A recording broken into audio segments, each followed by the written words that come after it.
In accordance with Chapter 220 of Massachusetts General Laws, this session is being audio and video recorded for live streaming and future rebroadcast. By remaining in this area, you acknowledge and consent to your voice and likeness being recorded.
Well, do you have something prepared?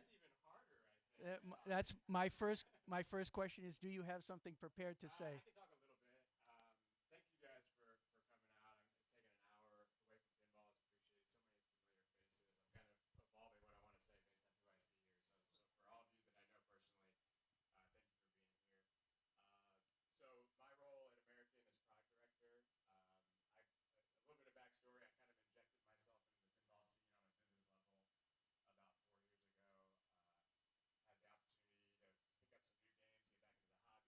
Building some things of my own, and ultimately launched a topper company. For those of you know the Electric Playground, it's been a real honor to be a part of that. And that set us on a path to being a part of these shows. This is my first Pintastic. Dave, thank you for inviting me. I love the feel of all these shows. They're so different. This one is definitely super special. But yeah, I mean, being a part of the hobby has been awesome, and a lot of you guys have been a kind of a part of or seen our journey. I was honored to get to meet Brian Vincent, who's the new owner of American Pinball, at Expo this last year. And we were showing off a new product that we were going to be releasing, which was the Circusville Tear Topper that we were working on. We did something kind of fun. Rob Burke, where are you, Rob? Are you here somewhere? He ran out. Rob's always kind of encouraging me to do interesting things at shows, as is Dave encouraging me to do interesting things here. And we did a kind of a 1 hour private presentation of our circus topper, and Brian Vincent didn't know what his story was, but he saw our topper.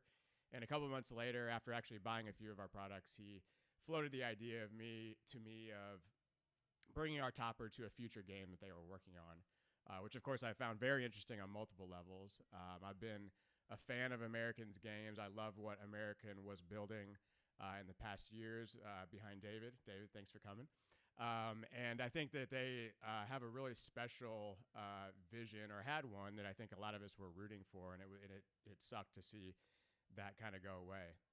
But as I talked to Brian and I got to tour his facility and learn what it would be like to work with them as a vendor, I saw just a lot of opportunities that they were looking for help, because they were building a new team. So to join them was something that's evolved over the last couple of months.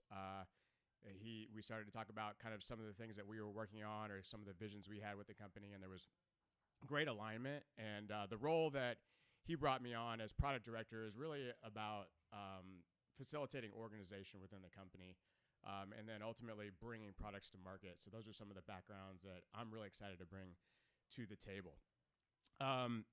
As far as I think we will kind of get it opened up for questions soon. I mean, there's been some information online about kind of what our vision is. As you probably know, we are going to be doing remakes with some of the Bally Williams licenses, and we've recently announced Circusville Terrace. So I'm excited to talk to you guys about that.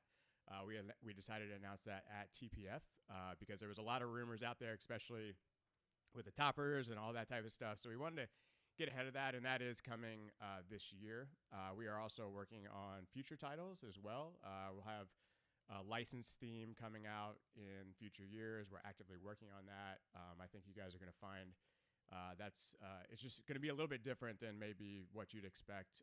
So I'm excited with some of the things that Brian is lining up from a licensing perspective, and you'll definitely see more about that as time goes on. So definitely excited to talk to you guys about Circus a little bit. We are also still supporting key products in the American lineup. So we are going to be doing a major code update for GTF, looking to push that to 1.0 this year. We're going to be releasing a couple new items for that. We've recently released a redesign of our Houdini, celebrating the 100th anniversary of the death of Houdini. So we did a final 100 of Houdinis with a great art package from Chris Franchi.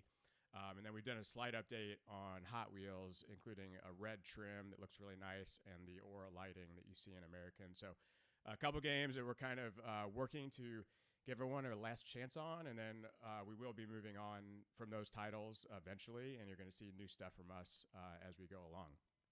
I think that's kind of, I think we'll probably cover a lot as we get into questions, and I can hit on some key things if they don't come up. But Dave, we can go ahead and open it up. Okay, so there's the affiliated company Orbit Games. Are you also involved in development of things that will come out under that brand name? Sure, yeah. I mean, Brian is a collector. He has a vision for what he wants to build that is a more of a higher end product. So I think you're going to see us look to compete in that area as far as you compare us to other companies, and it is purely pinball related. I wouldn't expect to see a lot with that. I mean, I know a lot of that was happening with American because they were trying to figure out what to do as an organization before there was new money coming in for pinball specifically. And you are going to see probably us do a little bit as far as a production line as we spin that back up supporting some of those things. But I know longer term the vision is to focus on pinball exclusively. So that brings up another question. Are you in an obligation to keep a production line fully occupied, or is that still to come? Or are you doing contract manufacturing? I can't say contract manufacturing is in the mix. I mean, from a business operations perspective, obviously keeping the line going is important. We just hired a production manager that's coming in. We're spinning up a couple new lines, so they're changing the layout of the facility to do things differently as far as volume. I mean, I think American was definitely a top tier company from a production volume perspective in the preceding years, and certainly the facility has the ability to do that again. So part of what we want to do is be able to build products that get out the door quickly and be considered someone in the top tier in that area. So we are definitely spinning that up. All right, so there is, and that's your job. You seem to have a lot of responsibility.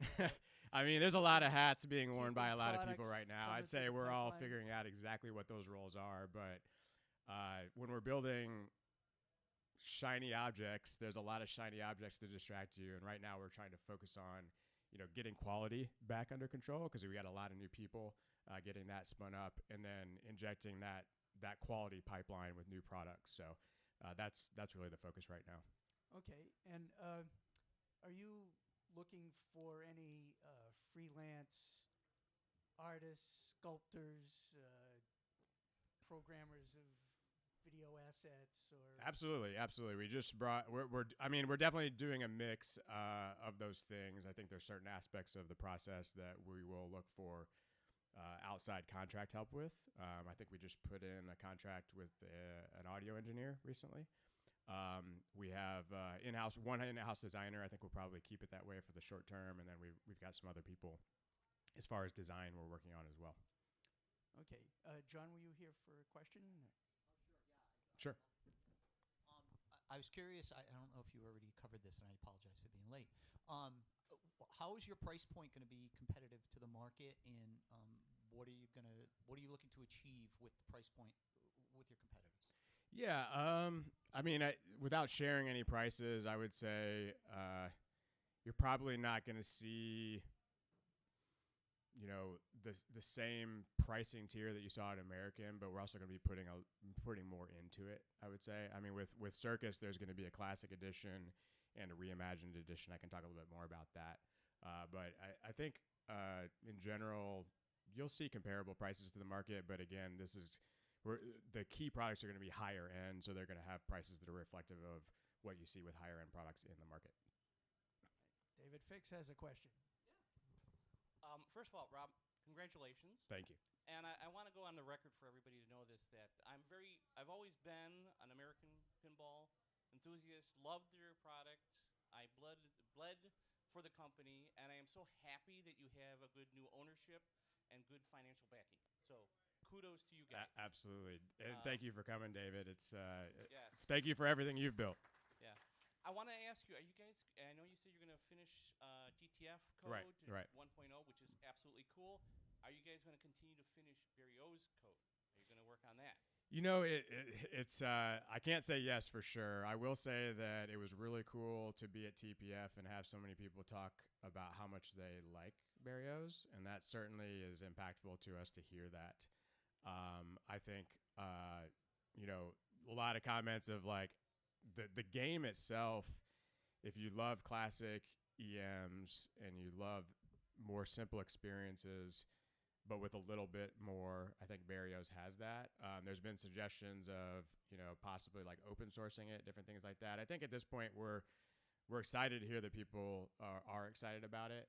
Right now we're focusing on GTF and doing an analysis of what we believe needs to happen on that from a 1.0 perspective, and that is going to be the focus. I would assume once we do that, and that'll mean bringing on some new software development folks as well, there could be a chance that those folks could shift to that as well. Yeah, I would add on Barrios that we have on our YouTube channel an old American pinball seminar where Steve Bowden gives some insight into the depth of the rules, because as a tournament player, he wanted to make it so there's really a lot to do in that game. And if you aren't aware of that, the quickest way to get a sense of it is to look up on our YouTube channel for the seminar with Steve Bowden. I will say that, you know, our current American customers and those who own the games are super important to us. The decision to retain the branding, to keep working on GTF, to continue to support the products. I mean, despite all the online commentary on things, I mean, there's a lot of people that are really behind this company and they've supported us, and we want to continue to support them. So if you do feel strongly about Barrios, you know, certainly let us know. We are listening. But at this time, we are working to move on from those titles eventually. It's one of those things where we want to support them to get them done, but I can't say for sure what's up with Barrios yet. What are your plans about a board system? You're going to have this be a certain board system that is the board system? Sure. I mean, I think that there's a lot of belief in what we have right now. There's definitely some tweaks being made to that. We're also looking at other options. I mean, all companies are evolving their boards on some level, even if it's their own system. So lots of conversations going on around that. I will say on a personal level, you know, I feel good about the experience of GTF. I think it's a solid flipping game. And I think that there's a lot of strength in what they have. There's definitely not a reliance on any past partnerships with Aimtron or anything like that are holding us back. It's really about getting a product to market this year that's quality. So there's decisions to be made around that, and then looking at each title after that, you know, kind of based on what we see from this game. Okay, so let's pivot on that to tell us more about Circus Voltaire. Sure.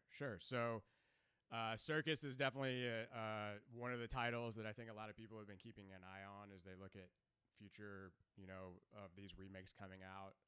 Circus, I think, had a run of around 2,800 games. It was certainly around that time where the industry was evolving, and there wasn't highly made. And our theory on it is that a lot of people really haven't got the chance to play Circus in a home environment the way that, you know, a lot of other titles. So we really want to stay true to the bones of that game. You're not going to see us doing a whole lot with the code and the rules, but we are looking from a visual perspective to lean into what makes that game great, which is it's a visual spectacle.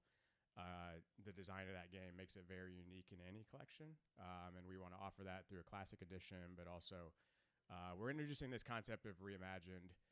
You're going to see quite a bit of reimagining visually of Circus as an option for you with that title. You're probably going to even see more of that with future Bally Williams remakes. One of the things that I was really excited about in getting involved with the company was the fact that Melvin Williams was going to be involved, and seeing what he did with sculpts and art and art direction on Alice's Adventures in Wonderland. It's a gorgeous game, and I believe Circus is a game that everyone needs the opportunity to experience. So I'm excited to see what he brings to the table on that. And in the future with American, you're going to see even more of this reimagined. So I think maybe different from comparing us to CGC in the sense of what these remakes look like. I think we're going to take it continually a couple steps further to where when you're thinking about, do I want to get, medieval original versus a remake, I think with these titles, you're going to have a little bit of a different decision to make because these games are going to look, quite a bit different. But I wouldn't say it's going to be as far as like what you saw with Funhouse visually. I mean, we're not looking to kind of re-theme it. It's really about leaning into what's there and making it, a really over-the-top version of itself, especially with Circus. And of course, there's the Topper is part of that full art package, playfield included from Brian Allen with Flyland design, both on the Topper and the game. A lot of the trim stuff that you'd expect in terms of like shaker, glass, that type of thing. It'll have a full LCD display, same size, same location as the old game.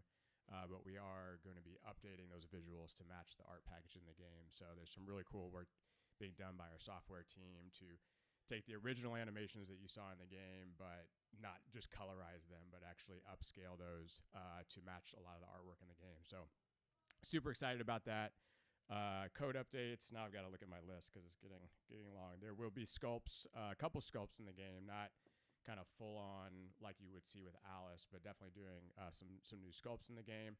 And a lot of these components will be optional for the classic edition that you can get from us. So, Okay. Come on down if you have questions. Otherwise, we'll cap it off. Oh. He's already doing Yeah, the call. You got to come quick. Threat that its last call is bringing out a few people. Okay. Hi there. Hello. I had a question. Is there any official word in any direction on the long-rumored Cuphead? Long rumored Cuphead. This is the first I've heard of this.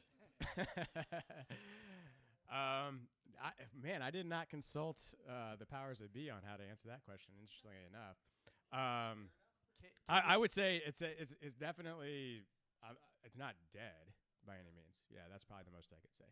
Do you have rights to some game that has been rumored that might it's the last game that never made it into production? It's definitely not dead. Yeah. Okay. Yeah. That's probably the most I'd say. I don't know. I'm excited about like what I've seen on it. I mean, I have seen it. I think it deserves to exist. David, it's freaking amazing. Now, will that work out? I mean, business is business. So we'll see how that goes. But there's a desire. If the licensor is listening, there's an official desire. I think they know that. So we'll see what happens with it. Great. Yay. I wanted to ask about how many games you guys might be producing Sure. per year. Sure. Because I know like everyone's kind of got a standard. Like JJP does a certain amount per year. Stern does like 4 Yeah, per yeah. year. What's kind of your roadmap for coming up? Yeah, I mean, years? I guess kind of related to price, kind of related to the high end thing. I mean, I think the facility is capable of doing more than what we plan to do. I think there's a vision to build the company on some kind of timeline to multiple thousands of games per year, and I think that would support at least the 3-year roadmap that we're working on. Yeah, but I do, like I said before, we do want to be able to move games to you quickly compared to the general market. So we're currently building to get to that point. Certainly not, on like a Stern or JJP level, that kind of volume, but certainly like somewhere in the mix of, not waiting 2 years to get it. Yeah, so that's a current goal. Okay, and you're going to set up for flexible production so you could go back and do reruns. You really want those orbits, don't you? Not that. Reruns of which ones? Oh, any title that you come out with that sells better than you first thought it was going to, and a couple years later you could Sure. Yeah. So the Circus Reimagined title will definitely be limited. There will be a number, and that will be the number. For the classic, the current idea is to offer a window for folks to get in on that, and then we may open that window again if the demand is there. So, generally speaking, I don't think we have a vision of building these remakes for a significantly extended period of time, especially since we have plans for 4 or 5 of those. But the reimagined one will be definitively limited. Correct. Yes. David Fix is back. Not trying to put any pressure on you, Robin. Things Yeah. can change. Understand manufacturing things can Qualifying this answer. change. Yeah. Yeah, absolutely. Timelines. You see yourselves with Circus this year sometime before Expo, and maybe something by Texas next year. Is that what you guys? Yeah, I mean, definitely this year is the plan, but of course, the quality has to be there. We're a new team. The supply chains are challenging right now with so many companies building so much all at the same time, all using similar vendors to some degree. Of course, you've got hopefully temporary challenges with supply chain in general. So yeah, I mean, it's planned for this year. It's been officially announced for this year. I would love to see it at Expo. I'd love to see it sooner than that. But yeah, it's coming for sure. Yeah, and you don't need to show things at Texas anymore. Now that you've seen what we do. Yes, Show 'em here yeah, instead. more fun in Mass. Okay, next. Hi. Hello. First of all, really glad to see the direction company's going in. It looked like it was pretty dire there for a while. Sure, and, sure. Great to see. We've had API games for about 5 years, Mhm. and I just wanted to ask about what the sort of vision or commitment was going to be for tech support. Sure. When we first started buying the API games, it was phenomenal, and turned out it was mostly because one guy worked like 12 hours a Right, day. right. Like he literally would call me on the cell phone if he hadn't heard back that everything was okay, and so. And then it kind of got a little shaky for a while. Now the last couple times I've inquired about stuff, it's been pretty good. So I was just wondering if you could address like what sort of system is going to be in place, or what the goals are for tech support for homeowners. Definitely. I mean, I think if any of you need any help with your games, I think you're already going to find that we're in a better spot with that. I wouldn't say the infrastructure there is where we want it to be yet. We're building that. Of course, as we start shipping more games, that'll scale accordingly. But of course, it's a very important part of it, especially whenever you're building, a more expensive game in the market conditions that we're in. Like, that is a given that has to be there. So we're building a strategy around it. We've made at least one new hire on that front.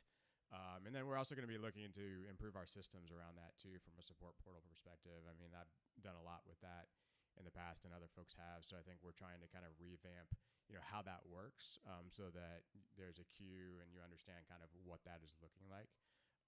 So if anybody has any issues right now, just reach out to us, and we have folks ready to help, and we're continuing to develop that plan. Last call. Okay, so question to you, Rob. Yeah. Is there anything you wanted someone to ask that they didn't ask? Mhm. And how would you answer it? Let's see. Looking at my notes.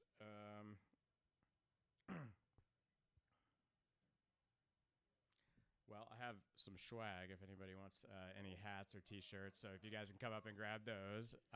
Yeah, I think we are challenged to rebuild a brand that I think was really strong, and we're excited to do that. I think that I'm really excited for the licensed stuff that we're going to be doing, showing you guys, and then of course the reimagined. So hopefully, David, this year, that is certainly the goal. So thank you, everyone. Okay, thank you.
In accordance with Chapter 220 of Massachusetts General Laws, this session is being audio and video recorded for live streaming and future rebroadcast.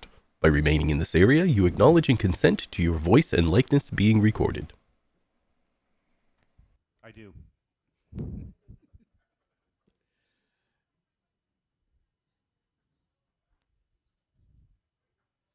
Good afternoon. This is the tech block of our seminar program, and we're diving into the deep end. You've probably seen online offers of playfields and or even reproduction playfields, and you think, well, that sounds attractive. The end goal sounds attractive. But can I make it from my knowledge right now to that end goal of having a brand new playfield with all the hardware changed out? So the purpose of this seminar is to give you some scoping. And of course, there's a lot of work involved. So this is going to just burn through all the different things that you have to think about, get you the total framed up picture of what the work would be. And then you can think more about how you would do it with the skills you already have. And so we have Pingineer John Day back again. Fantastic. Thank you, David. So just quick agenda. So first, I'll just give a quick introduction to myself and my background with pinball. I'll talk about some of the tools that at least I use for playfield swaps, along with the rotisserie design. And I brought my personal rotisserie here, and we'll be using that for demonstrations at the end. We'll talk about some of the new playfield parts that you'll need to purchase when you're refurbishing a game. Methods of like remove the playfield, some stuff you ought to do there. Pictures are incredibly important because once you take it apart, it's apart. And you need to be able to remember how to put it back together again. So I'll talk about how important the pictures are and the different perspectives. I'll show you some examples. Removing the mechs and then basically repinning wiring harnesses and stuff like that. Cleaning and polishing, rebuilding the mechanisms themselves. There are dangers that we'll talk about, like long screws that can puncture the playfield, areas that you might damage it. We'll talk about those. Oh, okay, thank you. And then we'll talk about some of the fundamentals of like the reconstruction process, T-nuts, wire guides, topside components, sockets, and then we'll move on to aligning all of the mechanisms, and then installing the wiring harness, soldering it, and then double checking everything, testing it with a 5-volt supply, and there's some basic electronic testing you should do before you take a rebuilt playfield and plug it into your machine, and I'll talk about what those are as well. So quick introduction. So my name's John Day. My first pinball machine was a Gottlieb Genie, which I purchased in 1986. So I've had pinball machines pretty much my whole life. My wife's in the back. I told her it was a pre-existing condition of marrying her. So she's laughing at me right now. So it was in my college dorm room, believe it or not. My roommate was a mechanical engineer. We had a loft for our beds so that we could have Genie underneath. It was awesome. So I've currently completed 9 playfield swaps so far. So I've done an 8-ball deluxe, a Stars, 2 Meteors, a Galaxy, 2 Paragons, a Flash Gordon, and a Funhouse. Hand-built several plywood machines when I was a kid using a calculator as like a scoring device. So, pinball's kind of been an obsession, like many of us in this room, I hope. And I've restored over 30 70s, 80s, maybe 90s pinball machines, independent of playfield swaps, either in my own collection or for other folks. And some other hobbies that I have are woodworking, 3D CAD, and most recently 3D printing, which I'm going to talk about, some ways you can apply that to playfield swaps, and embedded electronics. Oh. So, Jillian, the slides aren't changing for some reason.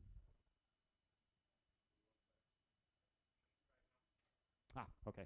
Thank you. Sorry. This is what you should have seen in the last slide. So pretty fun, huh? All right. So next thing I'd like to show is just a picture of my basement shop to give you some idea of what the shop looks like. So so you can see the rotisserie, which I have there. I think that's an 8-ball deluxe I might have been working on at that time. And so I have the rotisserie, and then I have the area where there's just a bench where I have the original playfield, and they're at an L. So I find that's a pretty good working environment, and I have a little table next to it for rebuilding mechs and that kind of thing. I also have, you'll notice like a, a Doppler like magnifier, which is useful sometimes when you're doing really detailed work. And then you'll notice there's a PC screen on the side. That's where I'll typically have all the pictures of the original playfield, so I'll reference that. So I'll have all that stuff. It's a 24-inch screen. Bigger is better when it comes to screens. I think we all know that. And then, there's some tools you'll see back there like drill press that, you'll be using all the time for different tasks. So you need some space for playfield swaps. So I think the real fundamental message here is it's pretty difficult to do that just in a bedroom. So you probably need, you need to really spread out. So I think you probably need maybe 200, 300 square feet to kind of spread everything out, parts and all that kind of stuff, and stay organized. Next thing I'd like to talk about is the playfield rotisserie design. Has anyone here used a rotisserie at all? So, oh, fantastic. Yeah, we were talking about the playfield, not the cooking style. I've never used the cooking one, so there you go. So I brought my personal rotisserie. This is a design that I did. On the next slide, I have all the specs, where I picked up all the hardware, if anyone wants to copy it, so it's all there. It's just made by 4x4 reclaimed spruce posts. I think the bottoms were from a old stereo cabinet that I made in college, so I like to recycle stuff. It's pretty nice. I'll show everybody like how it works later on. And here's all the details of the rotisserie, with all the hole diameters and lengths of everything, and where to purchase all the parts. So it's pretty cheap. You can build one for parts for maybe 120 bucks, 150 bucks. It's not a lot of money for the parts. Next thing I'd like to cover is tools. And what I did is I took all the tools. I worked on a Meteor playfield literally right before this presentation, so I could have a lot of fresh slides. And then I took a picture of all the tools that I was using. So it gives you some idea of what's necessary. I'm not product positioning, but I will say the tools that work particularly well for me. And I've gone through a lot of different drill drivers, and I'm a big fan of the Milwaukee Fuel 12s, and mainly because they have a low torque setting that you can set for the impact driver. And if you set it to the lowest amount, it's perfect for like setting screws and nuts and stuff like that on playfields. It generally doesn't over tighten them, and you can get away with that first impact hit and not worry about it breaking the screw. And I find a lot of other impact wrenches, they're just too powerful. And so for playfield swaps, you want to make sure whatever you're using is not too powerful and is not snapping screws. I've had that happen with other tools. So some other things that are noteworthy, there's some collets there that will prevent the drill from going any further. You will need that when you drill for like T-nuts, so that's something you may not have, you'll need to get. But the rest of the stuff is pretty standard stuff: nut drivers, wire strippers, standard wrenches, adjustment tools, all that kind of stuff. Big fan of super lube for any metal-on-metal bearing surfaces. So when I'm rebuilding a mech and it's anything that's metal-on-metal, I'll usually really clean it very thoroughly, and I'll use super lube for that joint. So that generally works really, really well. And one last thing that is in the notes here are the soldering iron that I use. I use something called I've got it over there if anyone wants to see it. It's called a Pine Pencil from Pine 64. Thing's unbelievable. It runs on USB-C, runs on all different voltages. It's crazy powerful, and it's tiny, and you could fit it into all these little nooks in wiring harnesses and stuff like that. And it's inexpensive, so it doesn't really get any better than that. So I have it over in my toolbox, so if anybody wants to play around with that, I'll have that here as well. First thing you're going to want to do, even before you start the swap, is get all of your parts in order. So I would suggest before you even tear your machine down or any of that kind of stuff, get a list of everything you need, and be prepared to have to do multiple orders. So you're going to think you have everything, and you're going to sweat over it, and you don't want to pay shipping twice. And you're going to send out for the shipping, and I guarantee a day later you're going to find one more screw or one other part that you need. It's just part of the process. It's all good. So, but some things that I highly recommend when you're doing a swap is generally new sockets, at least on these older machines. They're usually corroded. Their springs are weak.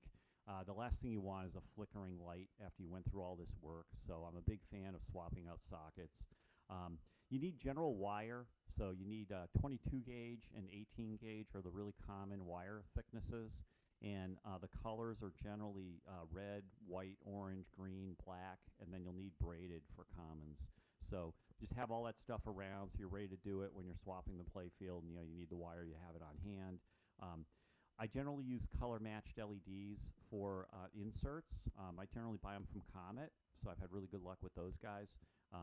And for GI, I'll use cool, I'll use sunlight, or warm. It depends on the title, and it's really your own opinion. But you want to have your GI LEDs. Recently, a local guy called Mitchell LEDs came out with these really cool retro LEDs that are glass, and they have LEDs firing from the sides. Those look phenomenal on GI, like under slingshots and stuff like that. I just used them on my Meteor, and they look great. So those are another option that's available too. You're going to want new stand-up targets and new drop targets. You don't want to put the old junk in. You have to remember that plastic is 20, 30 years old. It's fatigued. It's just going to break. It's not going to look right with a brand new playfield. So don't cut corners on stuff like this. Just order all that stuff. Anything that's a plastic above the playfield, like the skirts for your pop bumpers bodies, drop targets, anything you see, flippers. You just don't skimp on it. Just order that stuff. Posts. It's not that expensive. These playfields are not cheap, and you're going to be investing like 60 to 100 hours of your time doing it. And it just, to me, it doesn't make sense to cut corners on stuff like that. You also want to do flipper bodies. A lot of times these old games, the flipper mechs are all worn out and stuff like that. A lot of these games like this Meteor, the original flipper mechs are junk. I threw them out, put in modern Stern mechs into it. So, and you can buy them from places like Pinball Life. And then, coil sleeves, slingshot arms, all that kind of stuff, arch protectors. So just kind of look through the game, look at anything that looks tired, discolored, whatever, and order that. Make sure you have all that stuff up front. Let's talk about mental state. So when you do a playfield swap, this is a long journey. This isn't something you do in a weekend. Or maybe some people here in this crowd do it over a weekend. I will tell you, for me, it's like a 4 to 6 week process that I do part-time. And it's going to be a journey. 60 hours. It might take 100 hours or more.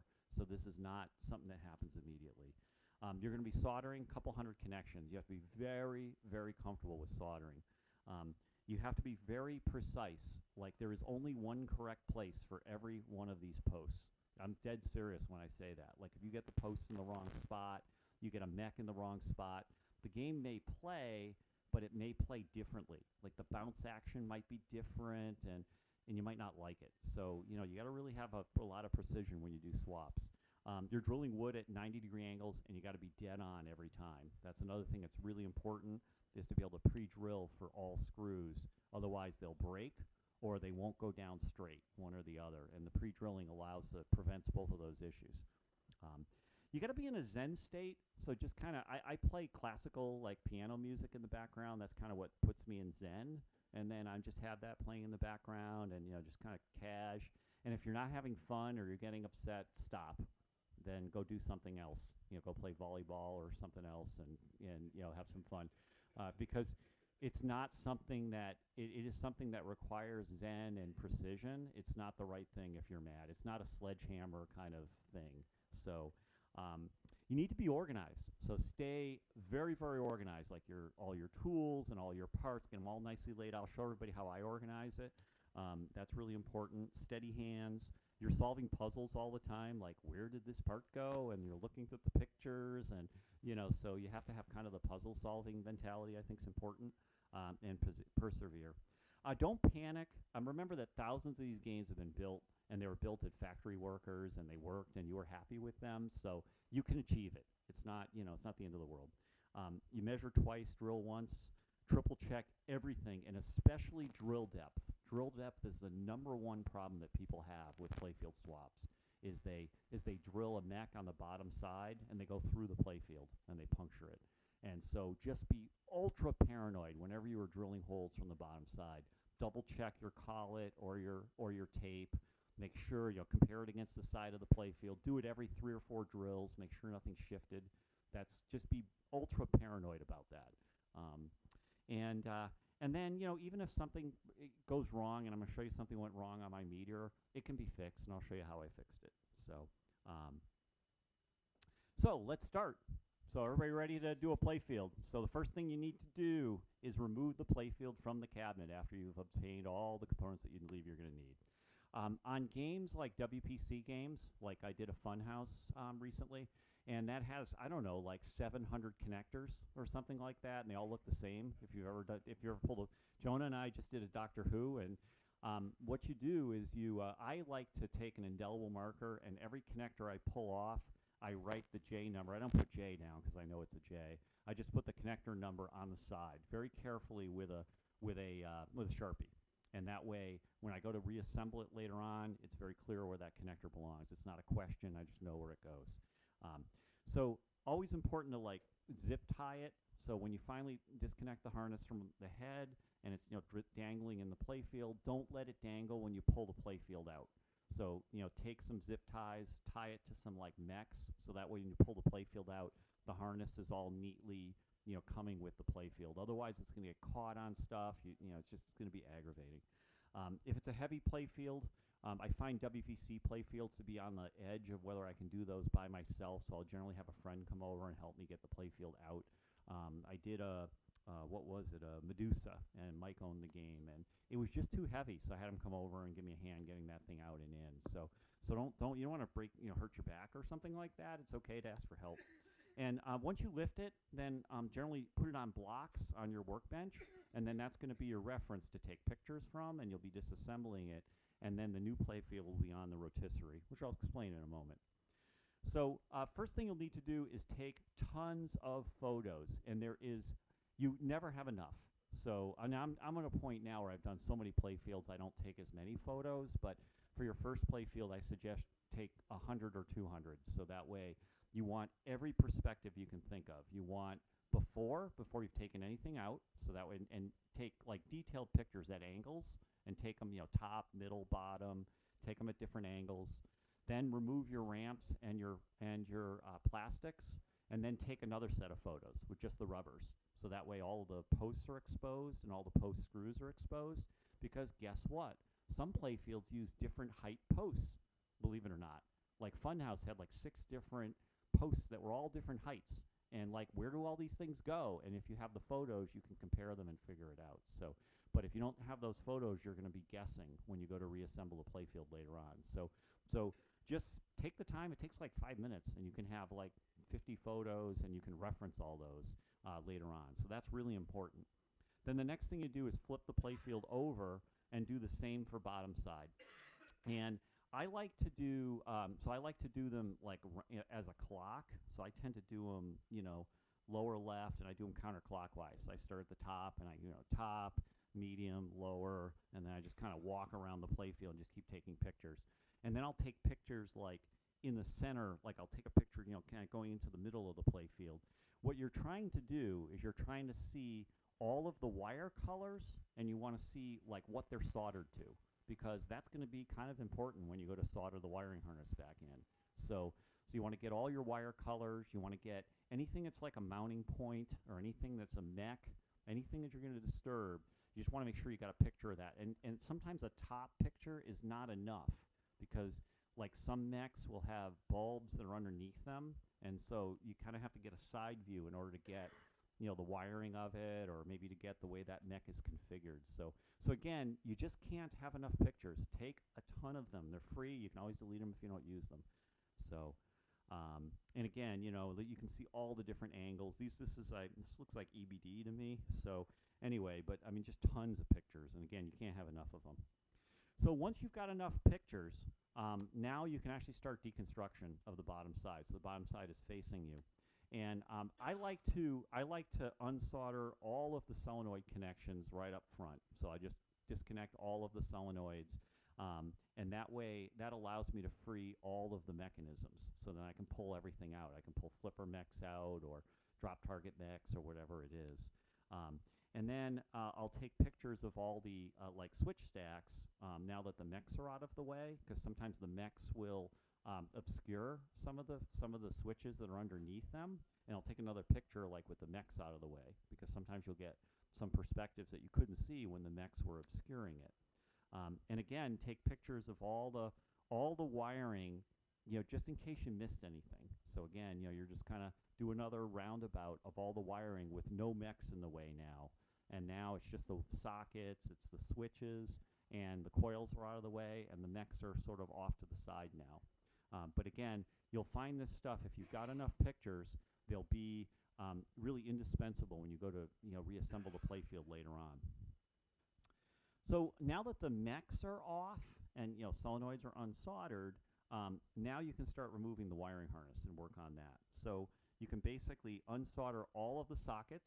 So GI, there'll be some general illumination, like there'll be on a Bally, it'll be a red and a white, or sometimes it'll be orange and green. They use 2 different circuits. And so you unsolder those wires, and there'll be 2 or 3 different sets of those. So you just find them and unsolder all those. Leave the braid wires there. You don't have to worry about those at this point. They can stay on the playfield. And then unsolder all of your lamp sockets. So you might have lamp sockets that you'll unsolder and stuff like that. And then when you unscrew switch stacks, anytime you unscrew a switch stack, put a tie wrap through it. So just take a tie wrap. And the picture that I have here is not entirely accurate. This was an early swap that I did, and I only put it through one side. I actually put it through both now.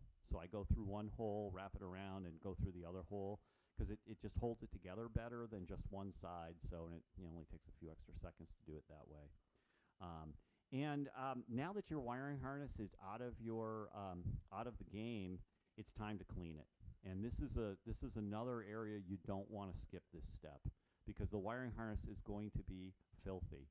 So it's going to be covered in plasticizers, when it was originally built, and those attract all kinds of grime. So you're going to see carbon on it and this black stuff. You know how your hands always get filthy every time you work on your game? This is the wonderful thing when you do a playfield swap and you've cleaned your wiring harness. It's going to be awesome anytime for starters, if you do it right, you'll never have to work on it again. But if you did, you're going to love the fact that your hands aren't going to get dirty on the wiring harness. It's pretty awesome. So some folks use ultrasonic cleaners. I don't have one of those, but Alan Davidson, who's one of the local pinball restorers, he uses a very large ultrasonic tank for cleaning his harnesses.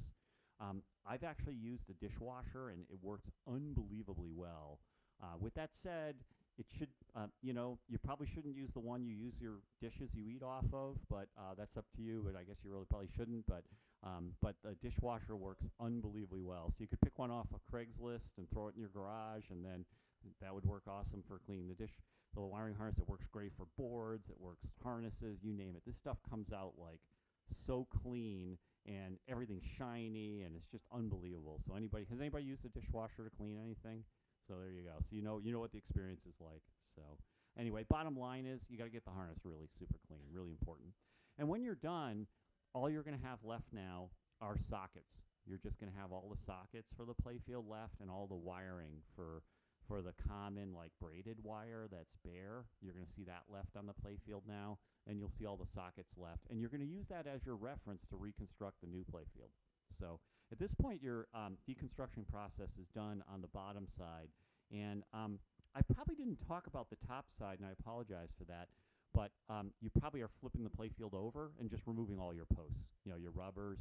Obviously, throw all your rubbers away. Your posts, you're probably going to replace those anyway. Some of the metal you can maybe consider recycling. So the screws that went through the post, you could run those through like a tumbler or ultrasonic. I tend to use ultrasonics for that, but tumblers work even better. So, but some method to, if you're going to reuse this stuff, make sure you've really cleaned it. And now you've got all this hardware that was holding your post down, and maybe plastics and stuff that was on the top side and bottom side of your playfield, and that's all clean now.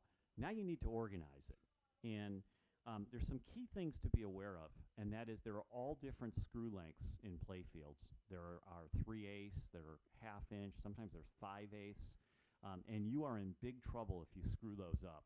Like if you put a 1/2 inch screw on a thin piece of metal, it'll actually penetrate the playfield. Like you'll get a small bump at the top of the playfield, and it will drive you nuts because you put all this time in.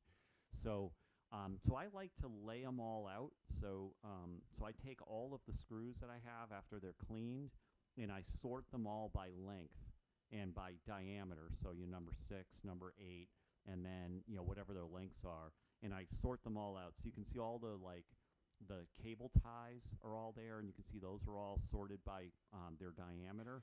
And you can see all of the like switch stack screws. You can see those are all different lengths, and that's even crazier, by the way.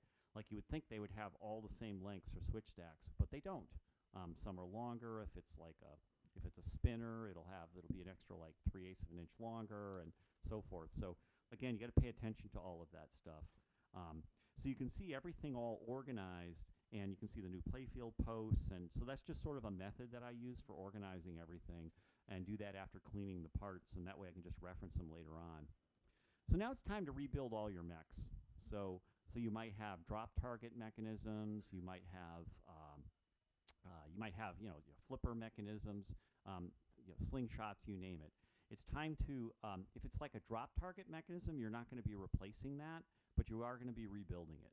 And during that rebuild process, I'd suggest take everything apart, every joint, thoroughly clean it, so everything is like spotlessly clean. I get a little bit crazy when I rebuild like drop target mechanisms because I'm kind of really into drop targets. So I look at anywhere where there's like a shaft that rotates, and there's a piece of metal that it's rotating on, and you'll see it's all black and gross and stuff like that. And I'll typically look and see if there's any burring, because sometimes as it wears, there'll be like burring along the side. And I'll take a drill bit, a sharp drill bit, and I'll just remove the burring. So that way everything is really smooth. So that way there isn't any chance of, the shaft like getting caught on the burring and stuff like that. And then once it's all cleaned, then new drop targets, so new plastics, super lube, anything that's metal on metal, and then reassemble it. So, and some things can be complicated, like some games they'll have like, I've seen the fiber links are worn, and the drop targets won't reset properly, so you have to look at like the play on the fiber links, and if the play is anything remote, then you've got to replace the fiber link, because if it's too long, if it's too much play, it may not reset correctly.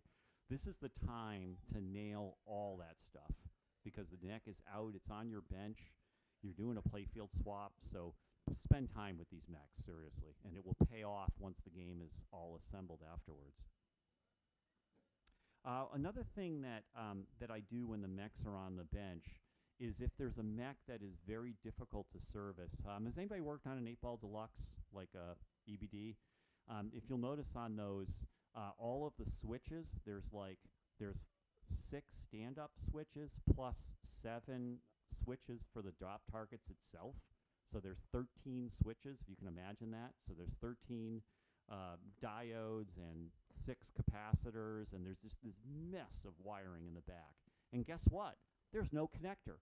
So you can't even like remove that bank, and it's still stuck to the wiring harness. So I think the newer rev of EBD, they added a connector, maybe in the 84 edition, I'm not sure, but I have an 81 edition, and I can tell you it didn't have a connector. So I added, you can see a picture in the lower left-hand corner, I added a Molex connector to that. And so I have the original wiring harness go to a male or female version of that. That way now I can remove that target bank if I ever have to service it, because it is nearly impossible to service that target bank on the game, and it's really tough to get it right. So so that's just something to consider. This is the time, if you want to add some connectors and improve serviceability, it's a good time to take a look and evaluate that. So I would take a look at that as well. Let's talk about dangers. Anybody see Will Robinson? This might date me, but this was something I grew up with as a kid. So I'm glad a few people raised their hands. So, I said it before, and I'm saying it again, and I just am, because this is like the #1 thing that goes wrong, and it'll really bum you out if it happens. And it's screw lengths. So whenever you're screwing a mech from the bottom side of the playfield, you've got to remember the top of that screw is heading towards your clear coat and all of your print. And you need to have at least a 1/16 of an inch, and ideally an 1/8 of an inch of space between the top of that clear coat top and the top of that screw. Once that screw gets anywhere within an 1/8 of an inch or 1/16 of an inch of the clear coat, it's going to start bubbling. The screw's going to start pushing it up, and that is going to really like ruin your day.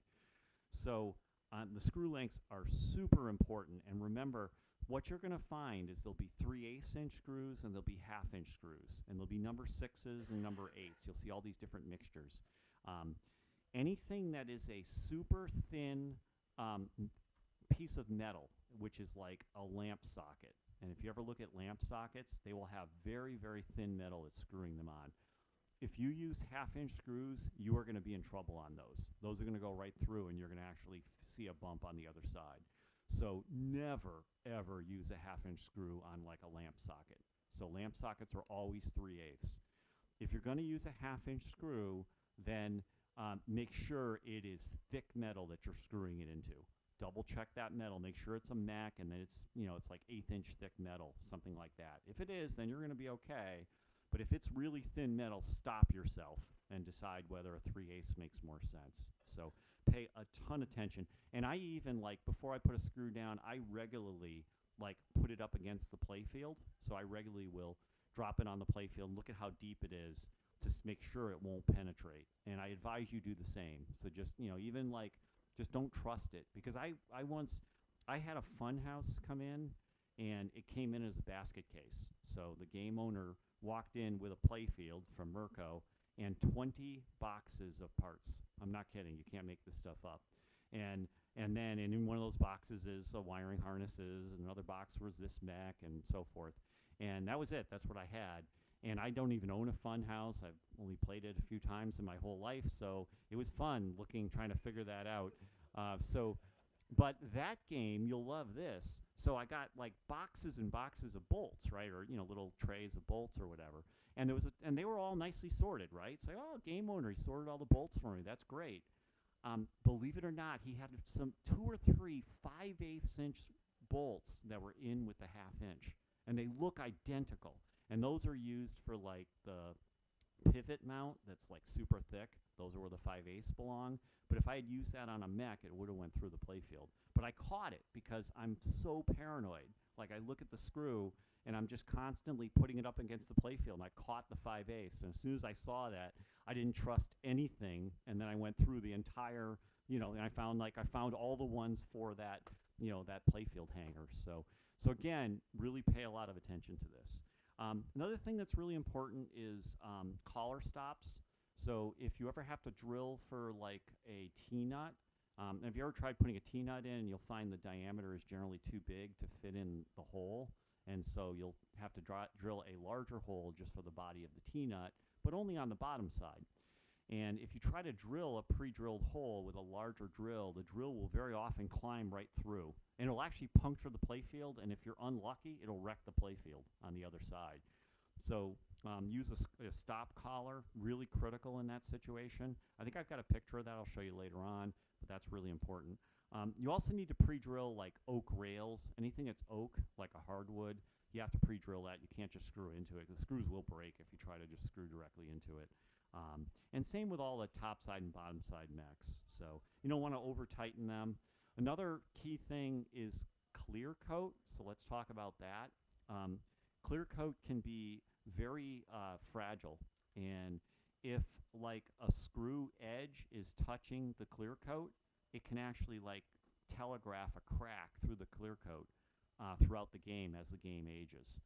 So what you have to do is remove the clear coat from the outer up to the outer diameter of the screw, or the outer diameter of anything that penetrates the clear coat. You got to make sure that the clear coat is not touching the outer diameter of anything going through the playfield. Because if it does, you're going to get telegraphing cracks. And you've probably seen it on even original machines. Like if you ever pull a post off and you see the clear coat cracked, I mean, the manufacturers a lot of times didn't pay attention to this, but it's something I suggest doing with a swap. And I think the last thing is, whenever I'm like done with the playfield, like say if I'm done for the day or whatever, I always store it like that. So that way on the rotisserie. So that way if something like, God forbid, falls, it won't fall on the playfield, from the ceiling or whatever. And that prevents it from flexing. It takes all the weight off of it and stuff like that. So that's something you might consider doing as well. So T-nuts, I think I said I'd talk about those. Another thing that I do, which is optional, but a lot of new playfields come in and they are actually raw wood on side 2. Is anyone here a woodworker at all, like into woodworking and finishing? Okay, so you know the rule about woodworking where you want to have the same amount of finish on all dimensions of the wood, because if you have an imbalance in the finish, that as it absorbs moisture and lets moisture go out, it'll actually cause it to warp. So that's kind of a 101 thing with woodworking. And it bothers the heck out of me that the bottom of these playfields are not finished. So so I spend the time, I drop the playfield, when the playfield's brand new or whatever, nothing's on it, I'll drop it into the rotisserie, and it's just laying there or whatever. And then I'll, have it this way, and I'll get underneath it, and I'll polyurethane the bottom side of it, with a brush, and I'll put like 4 coats on it. And I do it from the bottom because I don't want any of the polyurethane to drop into the inserts. Like if I did it on the top, the polyurethane would drop into the inserts, and you'd have all these ugly polyurethane stains on the top, and that would be very bad. So that's why, it's an opportunity of calisthenics where you're sort of, Michelangelo, is that the guy that like painted a ceiling or whatever? So yeah, you get to do the Michelangelo thing, So, so some other things, that's optional, but again, I do it on my swaps at least. It's a good idea to put like a protective cloth on like I use a ping pong table, so I have a large ping pong table. I'll put the playfield, face down on top of a cloth, and now's the time to put all your T-nuts into side 2. And so this is another thing to be aware of. On some games, you got to look at the screw length and how many threads you have going into the T-nut, because you may have to countersink the T-nut in order to get a sufficient number of threads. This meteor was like that. So I actually, this meteor I converted from it had these weird stud things that I can't stand, and I wanted to put modern T-nuts and, modern threaded posts into it. So when I put those in and I measured the T-nuts, there was only like 1 or 2 threads into the T-nut, and I felt like it just wasn't enough. Like as the game aged, those T-nuts would break off. So what I did is, and you can see it on the second to the left, you'll see that I just took a Forstner bit, and here's another trick, is take a piece of like 1/4-inch plywood and drill with your Forstner bit a perfect hole, and use that plywood as a guide, because Forstner bits they'll dance all over the place when you try to drill them with a hand drill. But what you can do is use the plywood as a guide, center that in the center of where you want the Forstner bit to do the countersinking, and then you can take your hand drill and just countersink it. And so on this meteor, I had to countersink pretty much everything. I countersunk it by maybe 1/8 of an inch, just maybe a little less than that, and then sunk all the T-nuts with that. The last thing that you need to do is you'll have to bore a slightly larger hole for the T-nut body, and that's where I use the collar stop. You can see that collar stop that basically prevents the drill from going any further, and that depth of that is the same depth as the body, the shoulder of the T-nut. So once you've done the T-nuts, now it's time to do wire guides. So a lot of titles will have different wire guides that puncture the playfield on the top, and they might be just a single pin. You'll see pins, and I'll show examples of those, and then you'll see wire guides that go up, side, and then down. A lot of games, especially Bally's, they had these crimps on the wire guides, and the crimps very often break. So when you go to pull the wire guides out of the old playfield, you'll find that one side is broken. So that was true on EBD. It was true on Flash Gordon. So if you find you have a broken wire, it was broken on Meteor too, on Mike's Meteor, I think. Anyway, I've had it a few times now. If you encounter a wire guide that's broken, you can make your own. And what I found is a 3/32 stainless steel welding rod. You can buy it. And I take that welding rod, it's the exact same diameter as the original wire guide. It's stainless steel, so it can be polished and look really nice, just like the chrome stuff was. And then you can bend it in a vise. So you can recreate that. And again, these are the types of things that you just encounter when you do a playfield swap. You're going to run into stuff like this. Not a big deal. Shrug your shoulders. Good chance to learn some new skills. This is probably the best way to look at it. So the wire guide thickness is really important, because the hole that wire guide goes into, you got to have that dead on. If it's too small, you're not going to be able to hammer the wire guide in flat in its correct position. If the hole is too big, the wire guide is going to work its way out as you play the game. So that diameter is pretty important. I use calipers. I use basically like electronic calipers. I would highly, if you don't own these, I highly recommend get these things. They're cheap, and this allows you to basically measure the thickness of stuff or distance between things. I'll be demonstrating that in a few minutes with this play field. But anyway, get that diameter of the wire guides, and then find a drill bit that is maybe, you can see my drill bit set there. I have drill bit sets that are at like 20 thousandths increment, and I'll find a drill bit that's maybe 10 thousandths to 15 thousandths less than the wire guide, and then I'll drill a piece of plywood as a test, and then I'll try hammering the wire guide into it. Is it too tight? Is it too loose? Is that the right drill bit? So it's good to experiment with that. A little extra work, but at least you'll have confidence when you drill for the wire guides that you get it right. The other thing about wire guides are tricky because it's very easy to get the wire guides to go wrong, where they suddenly get caught on the wood fibers and they won't go down any further. And so one thing I've learned on that is I kind of turn the wire guide into a nail. So I typically put it in a vise, and I'll take a file and I'll file a slight, like a 45 on the edge of it all the way around. So that way when the wire guide is going through the hole, that filing edge will tend to guide the guide to stay going perfectly straight.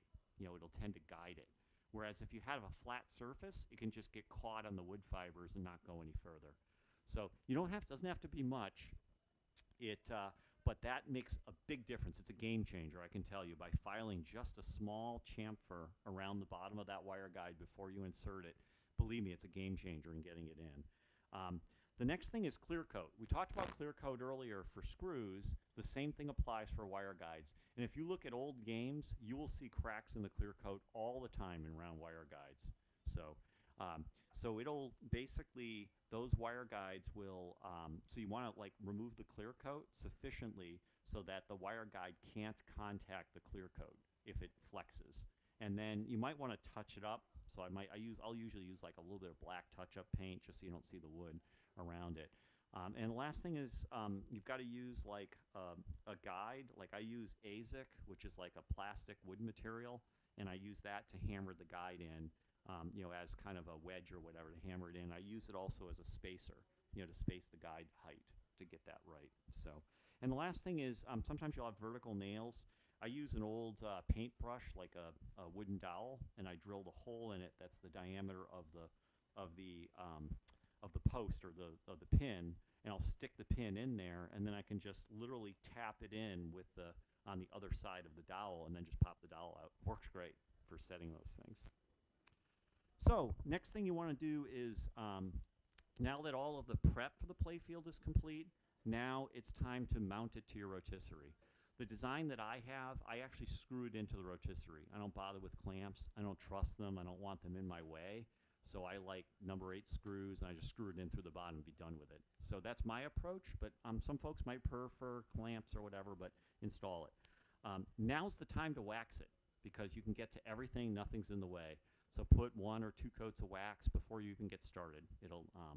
And then next thing to do is clamp the playfield rails on. So this is where your rotisserie makes things so easy. You can make the playfield vertical, and then you can just take the clamp and put 2 clamps down on either side, get it dead on aligned, and then I can just drill the other side. That's right there with my drill, and I can screw it right in. So this rotisserie doesn't have to be horizontal or backwards. Vertical is an option that makes like rails, and there's certain necks like that you're adjusting that you'll find the vertical position is pretty good.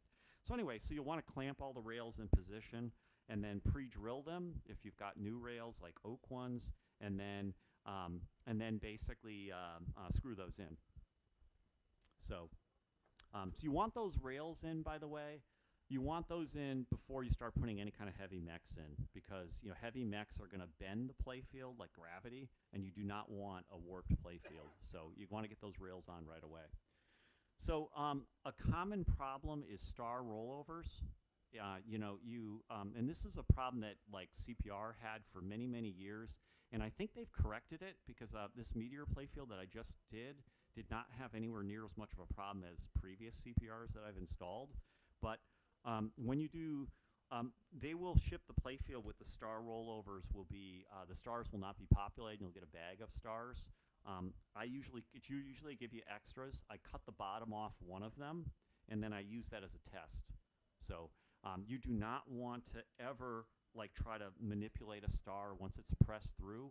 You don't want to manipulate it to try to push the star back out. Just cut the tail off of it and replace it. Seriously, I can tell you from advice, you don't really want to, tempt fate by trying to get it out. And anyways, but you want to check that star rollover, like make sure it is like there is no resistance, that it just, that it just effortlessly goes up and down, that it doesn't hit anything. If you feel any resistance when you're putting that star in or out, you got to clear it. You got to get rid of, that means there's clear coat on the side of it, and you need to remove it now, because if you don't, the game's going to play like crap. The star rollovers won't, they'll get stuck up, they'll get stuck down, it just won't play right. If you have to clear it, which even on this meteor that I had to do, I still had to clear it. It wasn't that much, but I still did. The technique I use is an X-Acto knife. So I take an X-Acto knife, and you have to know that you can only press. So you can like press it, and then when you go to pull it, you have to make sure that you're not against the clear coat, or you'll lift the clear coat. So you're basically like pressing down into the clear coat to like shave off the clear coat along the side of the star rollover. And then, but when you go to lift it, you want to like, twist the X-Acto knife slightly so it's not rubbing against the clear coat. Because if you press it against the clear coat, you can actually lift it off the playfield. So anyway, so you just kind of press it down. It's a pain in the neck. I think it's one of the worst parts of doing playfield swaps is the star rollovers, but maybe do those over a couple days, do one a day, so that way it doesn't burn you out. But anyway, super important to get that right. And another thing that I've encountered is I've had some situations where there's so much clear coat at the bottom of the rollover that the star won't go all the way down. So again, that's why I cut off the bottom on one of them, and I make sure it's flat when it's down. If it's not, you can try to clear the clear coat, but it's dangerous. I generally don't take that danger path. I usually take a Dremel tool, and I Dremel off the bottom of the star to give myself clearance, and then I test it, and if it's flat, then I have a model now, and then I'll Dremel the other ones in before putting them in. So this is something you got to spend some time on, but it's worth it in the end if you get it right. And the last thing is, I do think pop bumper Mylar is very important at minimum. I'm not a huge fan of Mylar, but for pop bumpers, they just get too much action, so I usually will pop that on now as well. Oh, one technique of aligning that is have the protection stuff on the bottom still there, and then you can tape it down with like painter's tape, so it's dead on, and then you flip it over, remove the protective stuff, and then put it back down, and it'll be dead on. So that's how I always align anything, is use tape ahead of time. So next thing we're going to talk about is post and neck positions. So your new playfield is probably not perfect, and it probably has missing holes, and it probably has misplaced holes too. And it's okay. I mean, nobody's perfect. It's, I think these manufacturers do a phenomenal job, all of them. I've done Mirko, and I've done CPR and Blanfberg, and they've all had their issues. So, but double check everything against the original. And if anything even looks slightly out of place, then it's time to get your calipers out. And I'm going to show that in a minute.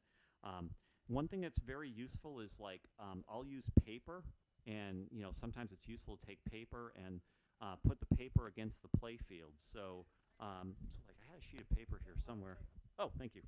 So like you can just take a generic piece of paper, and then you can just take your finger and just kind of find the like where this, for example, where this routing hole is, and then you can kind of you'd press an awl through each one of the holes, and then you can take the paper off. You can see it's very clear where those lines are. You can put that on your new playfield, align it, and then verify that the holes are all in the right place. So this can be a useful, like general, just kind of at 50,000 feet, is this thing right or not, or is it off? And it can be useful for that.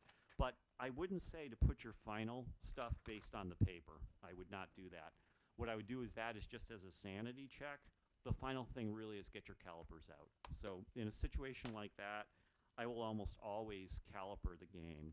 So I'll look at, like, this is a critical dimension, for example, between the backside of a drop target and where the posts are.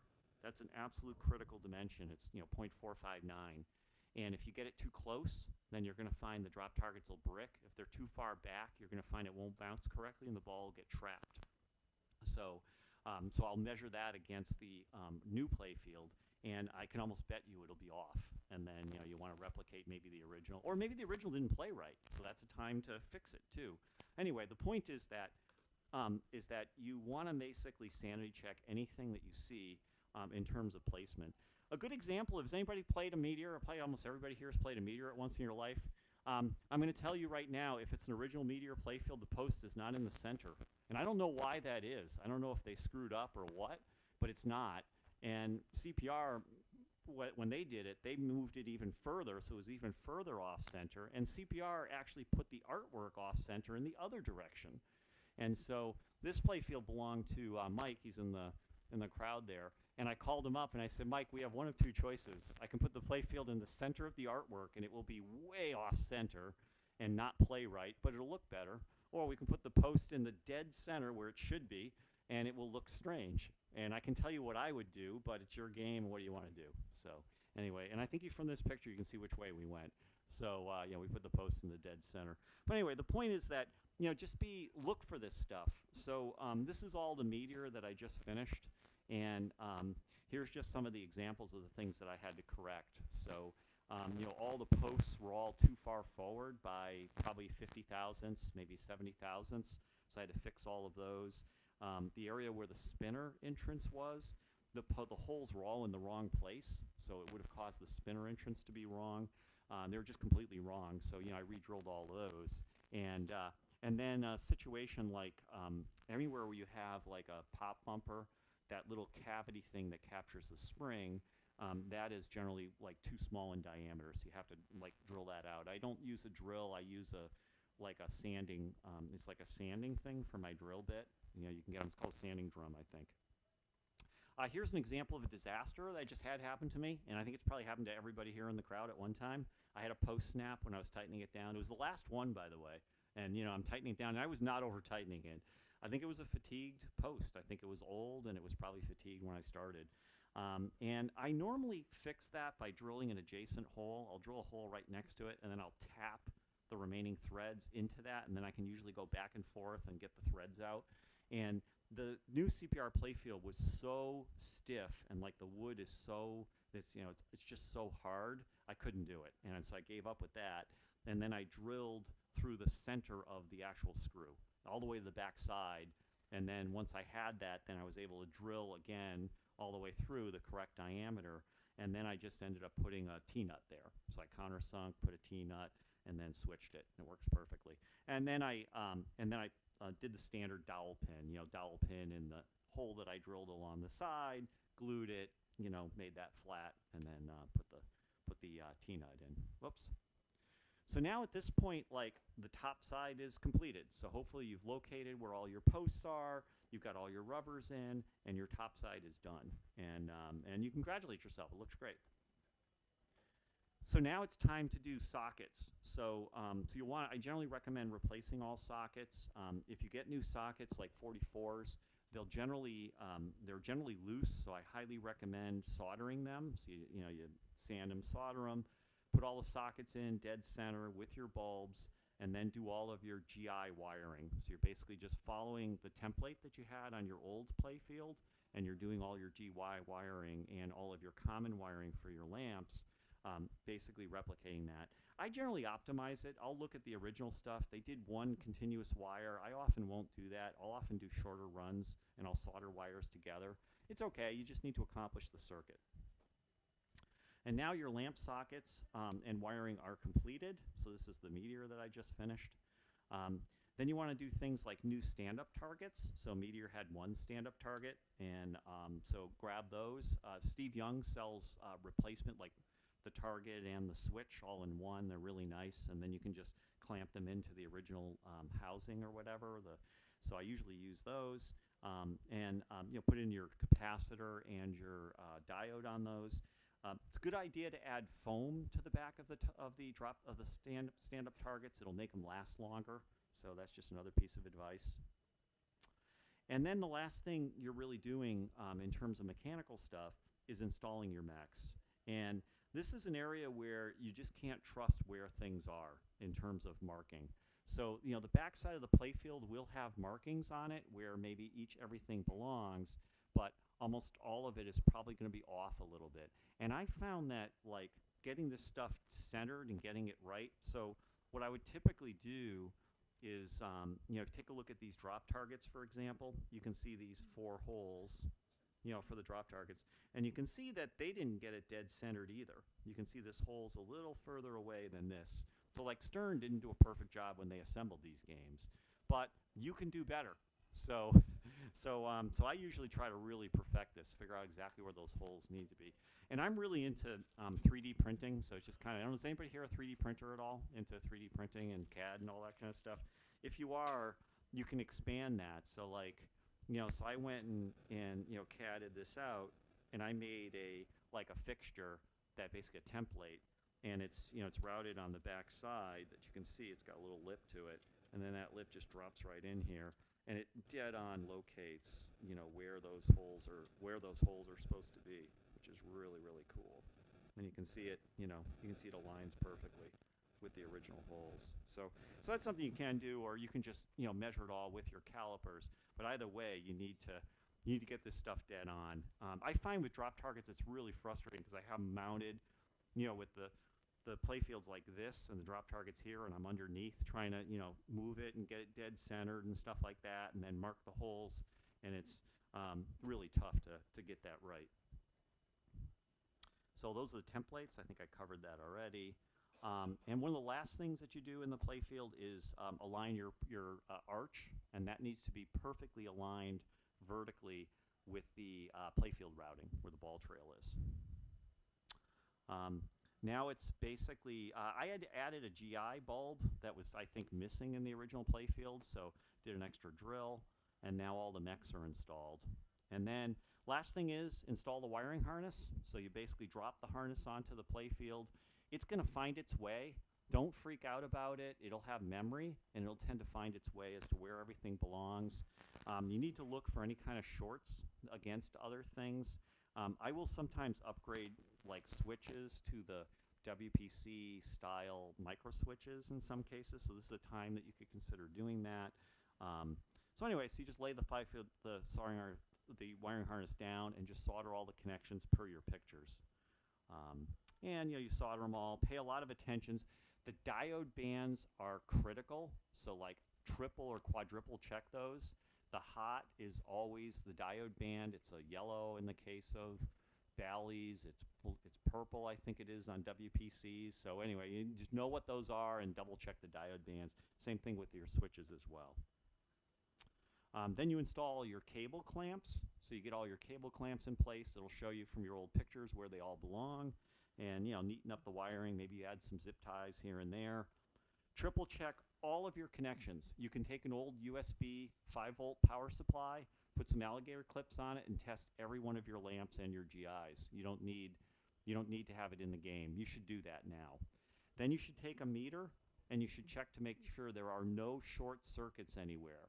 So make sure that none of your switch matrix connections short to anything else. It only takes a minute, but just take the wiring harness and look for any kind of shorts between hot and your switch matrix, hot and your lamps, things like that. This is a good time to double check that. And then the final thing is your playfield hangers, which you'll put on at the end after removing the playfield from the rotisserie. And then you install the playfield and you start test playing. So it's complete. So anyway, I know I'm running out of time, but anyway, thank you. So I have 1 minute, 2 minutes for any questions, and I'd be happy to hang out afterwards and chat. So, and if you want to play around with the rotisserie too. Yeah, where are you going to be hanging out the rest of the day? Oh, I'll be here, you know, one place or the other. So yes. I'd be happy to make them available. I don't know, Dave, do you have a place to do that? Yeah, I'm happy to share them. So I'm Pin Engineer 77 on Pinside. So if you want to, you know, PM me and just send me your email address, I'll get them to you.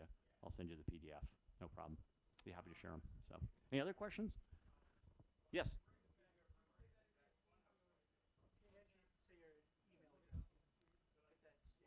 Yeah.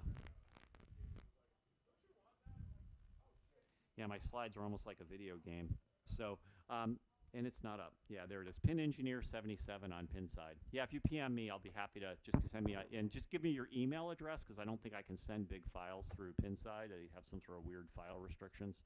So, so I'll be happy to send you the slide set. So. I know, next slide. Anyway, thanks everybody for attending. I really appreciate it. Cheers.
In accordance with Chapter 220 of Massachusetts General Laws, this session is being audio and video recorded for live streaming and future rebroadcast. By remaining in this area, you acknowledge and consent to your voice and likeness being recorded. Welcome, everybody. So I do scan Pinside looking for interesting new developments, and earlier this year, this guy, Dave Moreau, showed up with some great enhancements for electromechanical games. And just to prove how significant these enhancements are, he took a real pariah of a game, a Chicago coin hee-haw, and put some sounds and new scoring opportunities on there, and he's got a lot more work yet to do. So this is kind of a live progress report to supplement what you've been able to read on the Pinside discussion thread. And the hee-haw is over in the custom game room, so you can meet up with him afterwards and ask him more about what he did and what he plans to do and what technical issues he's going to have to discuss with all the engineers that are here this weekend. So Dave, come on and tell us where you stand in your progress. Thank you, Dave. Thank you for this opportunity. So I'm Dave Moreau, and I've created a system to make EM games a lot more fun. So this is my journey so far, and it's still a work in process, and I encourage suggestions and maybe solutions that I can't overcome, and collectively I'd love to have everyone maybe work on, if they're interested in this, work on their own projects, and then as they discover things, they could publish, this is how I got around this problem. So let's start this off. So adding custom sound scoring and more to any EM pinball machine. So this is not exclusive to Chicago Coin. It could work on any of the major manufacturers or any manufacturer ever, as long as it has the same componentry as the Chicago Coin, which they all do, that all these concepts will work. Okay, so why did I do this? So, you know, EMs historically have been handicapped by very limited sound. There's only 3 chimes in there, and you know, on Pinside, the highest rated EM is rated a 3 in sound. I assume that's 1 for each chime. So they've never really done anything based on the technology at the time that you couldn't go past the chime until obviously solid state came into play, which totally changed the equation. And so I wanted to think, you know, hey, how do I make the EMs a little bit more cooler, in my opinion, and giving them some perhaps modern features that didn't exist because of technology and its limitations at the time and cost at the time. Okay, so what the plan was, I'll confess, I don't know any coding at all. I know nothing. But I leveraged AI to write all the code I needed, and it's been fantastic. It suggests things to you, it'll correct things for you, it'll even come up with new ways of doing it if you say to do it a different way or make it cleaner or shorter. So it's pretty amazing the technology that's available for free for anyone at this time. So what I have are the components, and I also, later on at the end, you can walk up and see the actual components, but basically it's called an Arduino Mega. That's the model number. It has some features that are conducive to this project. It has lots of pins, so that means you could have lots of sensors. It has the ability to do 3 major things at a time. So one of them is keep score, or play music, and run a topper. So now I've integrated the topper technology, and while all the solid state guys got their toppers, now the EM guys could have their own toppers that interact with the machine, much like a modern topper does. So that is the major component, and then there's a thing called a shield that goes on top of it. That just changes the female pins into male pins, so you can plug things in easy inside your back box. These are small 2 little sound players. They have little SD cards. They can load up to 8 songs on the music, and you could do about maybe 25 or 30 sound effects. Where do you get them from? I get them right off the internet. I just download a song that I like that I think. I look at the machine. For instance, Hee Haw, it's pretty obvious what the theme is. It's going to be country music. But if you have any other type of pinball machine like Space Odyssey, I can play that song from David Bowie. You're like the DJ. You put this music in you that you like, and you get tired of it. You can also download 8 different songs and play them. So it gives you a lot of flexibility and customization of your machine, so you don't get bored of it. Because over time, you play your game a million times, and you're like, okay, I need something different. So now you're like the DJ of the machine. You can control it, as well as the sound effects. So you have about 25 different sound effects you could load in there, and you can cue them off of different functions of the game.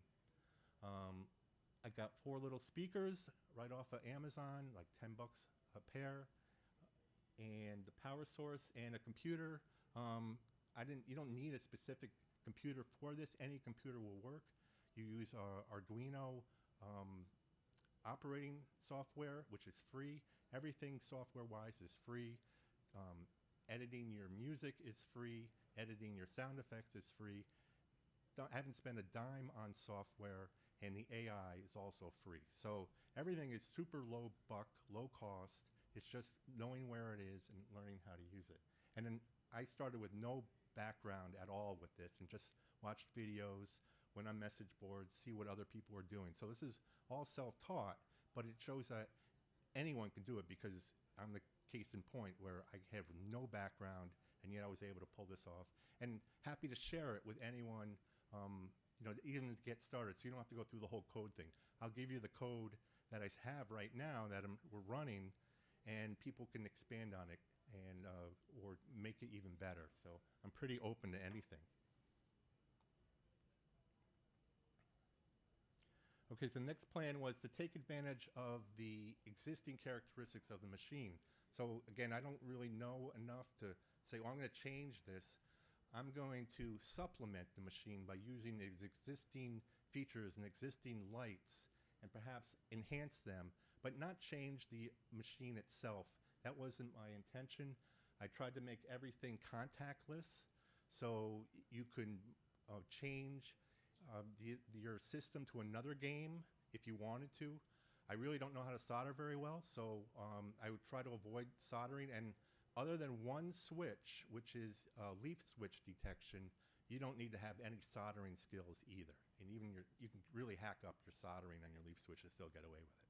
So it's very friendly to call it a regular person who's not a tech to do this.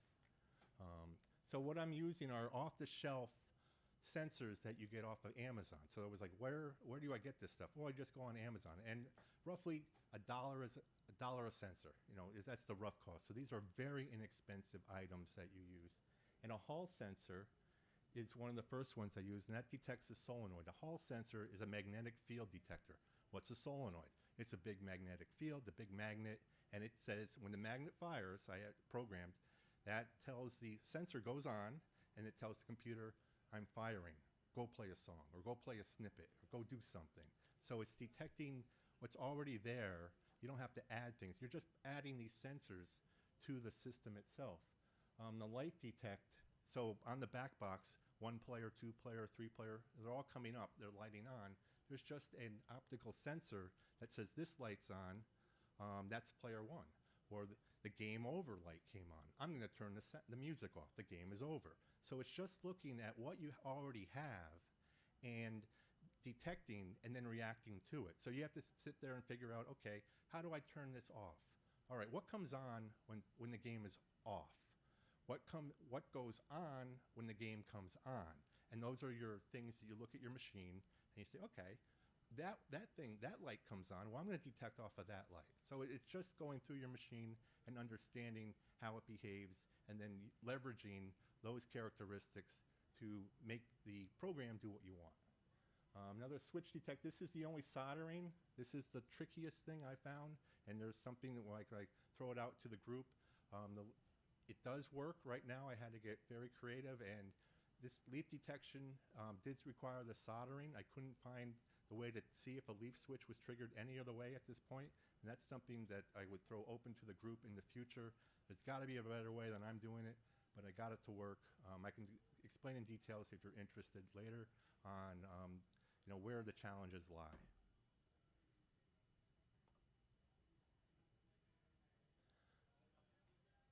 Okay, so I'm just going to go right over here so I can read a little bit better.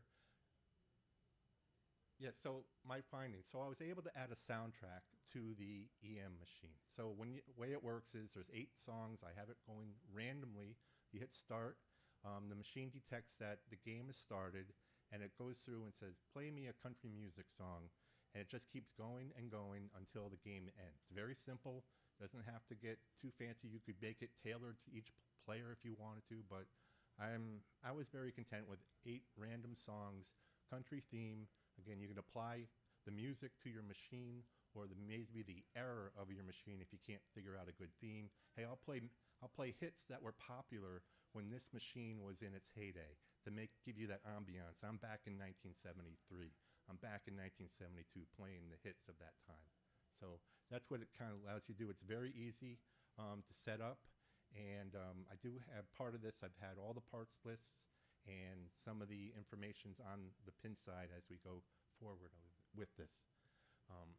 And you can do now with this computer, you can add sound effects, call outs, things that modern machines have that the EMs were completely incapable at the time. So you could have it trigger off a bumper and say, that's a great shot.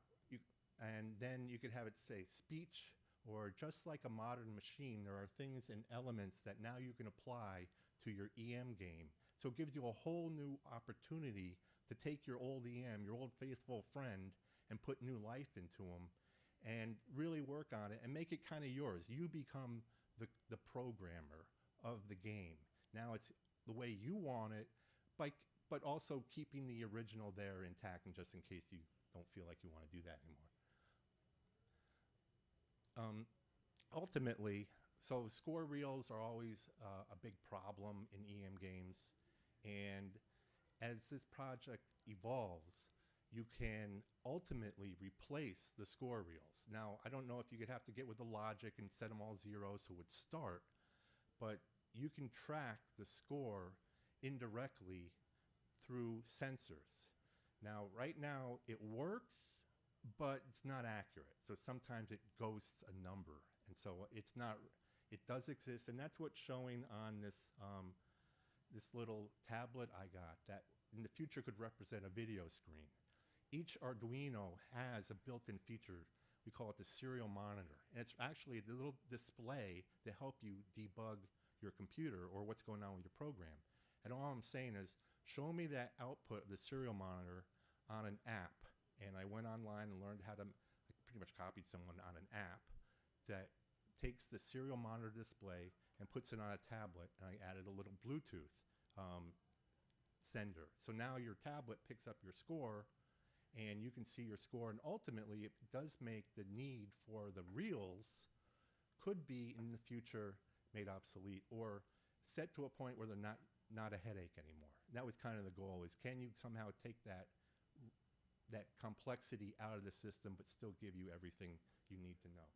Still not there yet. It's not 100% accurate, but proof of concept, it does work. You can change the rules and the lighting. So now you have rule sets. If you go electronic scoring, now you can determine what values are worth and how long you want them to be active. So in the machine out on the floor, you'll see if you hit it in the hole, blue lights are flashing, and that's actually a hurry up. That's telling you you have 8 seconds to get it to the center target, and you get more points. So now you're doing things like the Black Knight. You had so much time to knock the 3 targets down, and you rewarded with a Magna Save or something. Well, you have the same, you don't have a Magna Save, but you have the same type of hurry up or control over the scoring now with this system. Again, you could never do that in the past. One of the prime directives was to make it so anyone can do this. And I'm, again, the case in point of someone who's not very good at any of this stuff, and probably still not. And I tried to make it no soldering or limited soldering, and that's still a little up in the air. Again, everything attaches or senses. You don't have to rewire anything. It just goes on top. A hall sensor sticks next to a solenoid, and then when the solenoid fires, it's going on saying, I saw something. What do you want me to do? So that is the kind of the mantra to do, and I've tried to stick with that formula the entire time. It's scalable. You can add more sensors to get more complex. I want to have sensors on every switch, or right now I have it on the main switches, and I'm very content with that. And certain switches, I just leave the chimes. Those are little 10-point switches. I don't know if I need a whole new soundtrack or new sound effects for that, but you could if you wanted to. You can keep going. There's plenty of pins that are open. You got about 25 different sound effects you could put in at one time. Again, removable. I wanted to make sure that this is not permanent. Hey, I'm going to sell the machine. The only things I had to do to the machine that I put in, I had to drill two holes on the top where you can't even see it, so I could run the topper and the speakers through that cleanly. That was the only things I did physically to the machine. Everything else, if you said I'm selling the machine, you could take the whole thing off and place it on another machine. Everything's like either taped on with heavy-duty tape, or there's no drilling really involved, and nothing permanent was the mantra to work with, and I think that's been successful.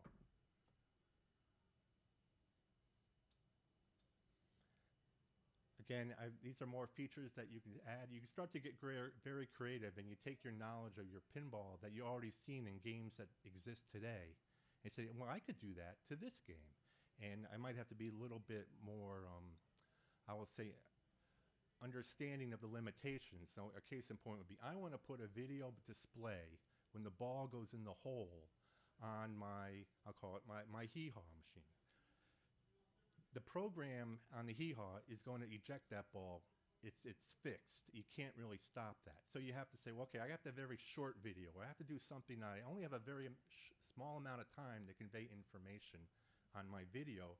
But the fact that you can now start to think, I could play video off an action on an EM, to me is pretty cool. So there's another untapped area that people could work on or try to figure out.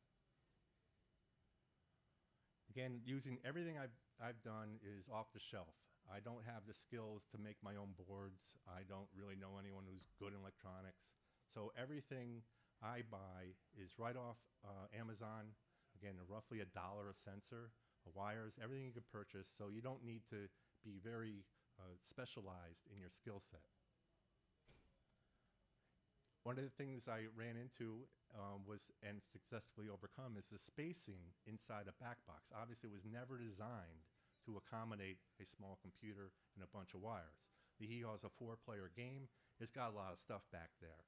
So it works, and that means by default, every 2-player game, every 1-player game will have plenty of room to put this in. So right now it's installed in the back box, and I run wires down into the playfield underneath, and a little bit on top for the speakers.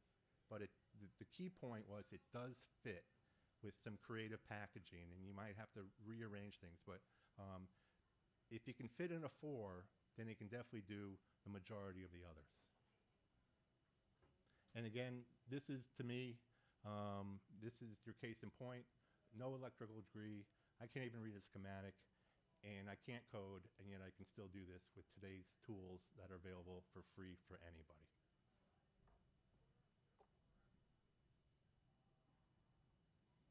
So here's my example of fitting it into the machine. The installation, I have it in a little corner. I learned how to 3D print a little mounting stand, but you can make it out of wood if you're not into 3D printing. It doesn't really care. I just put it at a little small angle so I could get to the pins and take them off or put them on as we go. And I mounted, these are the sound modules. These are playing these little SD cards that are full of music, and they're just mounted on the sides. But laying it out beforehand is pretty important because you only have so many wire lengths, and you see, can I put this here? Can I put this there? And you may have to modify your plans if you got something in the way.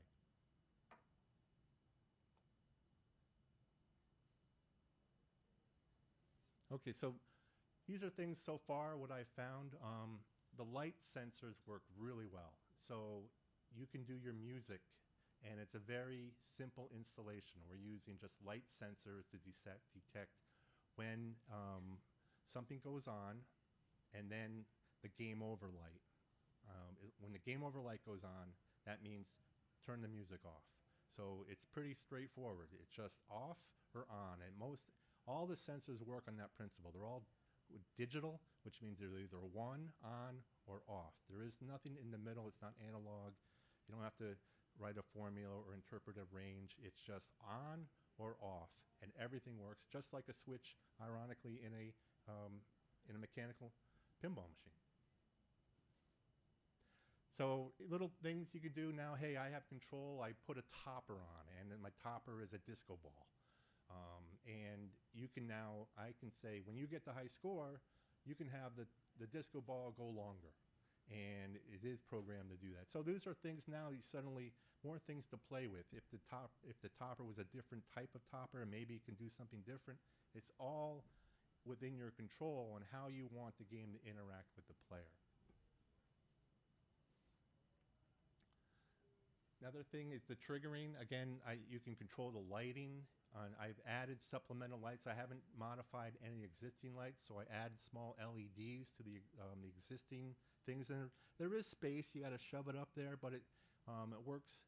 And then you can turn the lights on. And in the demo machine, I have them specifically in the corners to say shoot for these corners, or this is telling me something that's going on. What am I looking for? So you can control the lighting as well with this. You're not touching the existing lighting. You don't need to mess with that. You put on supplemental little LEDs. These LED sensors are like 50 cents a piece. So you're telling, flash this light up here, or flash that light down there. Telling the player, what do I look for? Oh, I see a flashing bulb. That means my hurry up target. That's what I'm going to do. So these are all things that are very simple to control. And you just type in on your AI saying, hey, I want this light to flash, and I want it off a pin. I'm going to designate pin 10.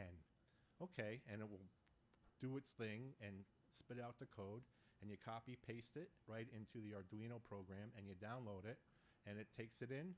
I made this as my test bench as well as the one in the machine. So I would write a code. I would see, hey, I want to see if this works. So I would replicate exactly what I wanted to do on here, and obviously easier to access platform. And then I would make sure it works. And then, hey, I like that. I'm going to save it and upload it to the machine, and just keep on growing the program each time, but be able to test it beforehand to make sure there's something I didn't see. In general, the AI is pretty good at figuring this stuff out and not making conflicts, but you should always test it to be sure, because sometimes it starts to have a mind of its own and starts going a little bit like, hey, whoa, I don't ask you for that. Slow down. I just wanted this. So you got to just keep it in check, I would say.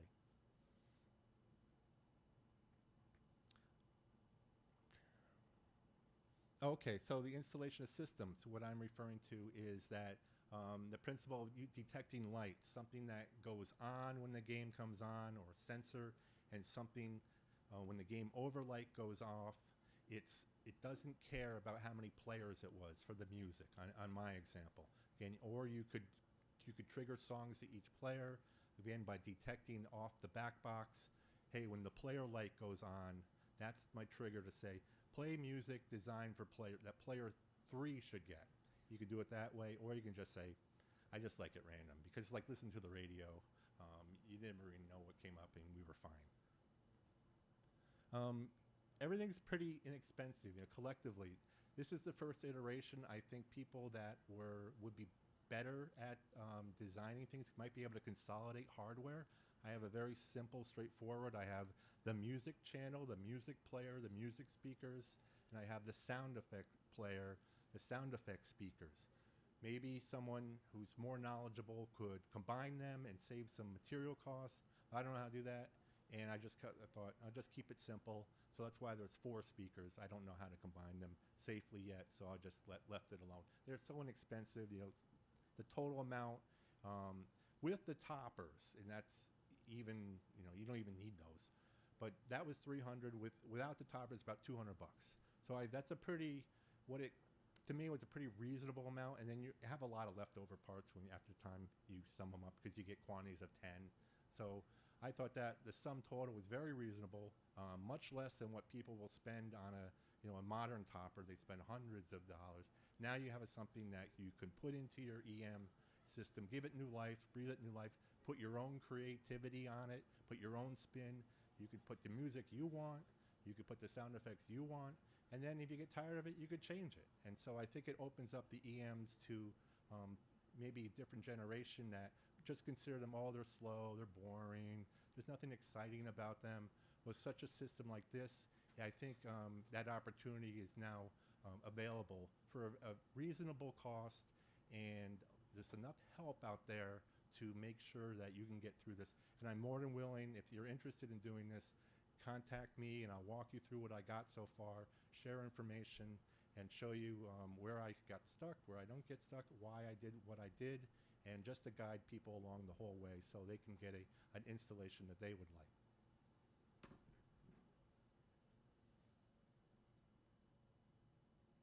And these are the challenges that I've run into. I get accurate scoring initially when I go very slow on individual sensors, but when it starts going fast and starts going really, like during the course of a game, it starts to drift. The score is not accurate yet. So there's an area for development.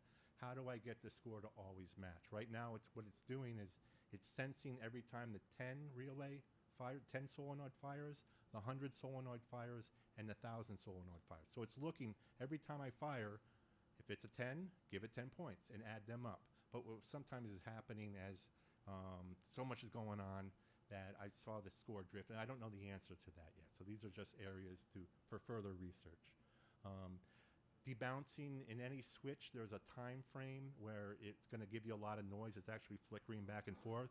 You need to come up with a delay before it says this is the true reading. It's a little bit of an art. If you go too much, you will miss a fast reading or a bumper. But if you go too slow, you're gonna get some noise that maybe I only wanted one sighting, and now I was given 3 sightings, which is affecting the score. So setting the debounce time is a little bit tricky so far, but there may be a better way to do this.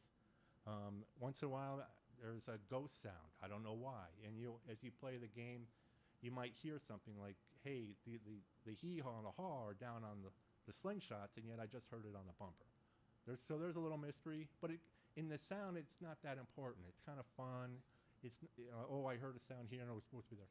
In a sense, it's just a game that makes it fun, and people don't even notice, and I don't really, that to me is a low priority to fix because it's not that important, but ultimately would like to get that sorted out. Leaf switch detection, that's again the only soldering that I found was required. I want to get away from any soldering, but I don't know how to do that yet. And I've tried different sensors. I had no luck. But just trying to make sure that you could get an accurate reading on a leaf switch was tricky at first. I finally found a trick by reversing a wire, and I can demonstrate what I did, which seemed to work. But it's kind of a weird way to stumble through it.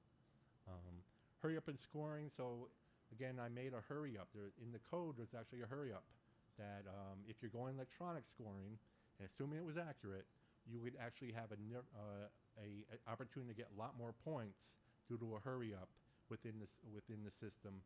As obviously now you can't do that with a regular EM. Bluetooth scoring. I just fixed this. So I was running at a slower baud rate. The baud rate is the way the components talk at a certain speed. And I was able to increase that speed where now the baud rate is matching, the baud rate on the computer is now matching the baud rate that I have in my program, and now they're talking to each other. So now I can broadcast the score to the little tablet, which is updating. Is it nice, the format on the tablet at this point in time? No. But it's more of a proof of concept, which does work. But then if people were good at formatting things, then that would be, hey, can you look at how do I format this so it's easy, or it mimics how a pinball machine looks in real life.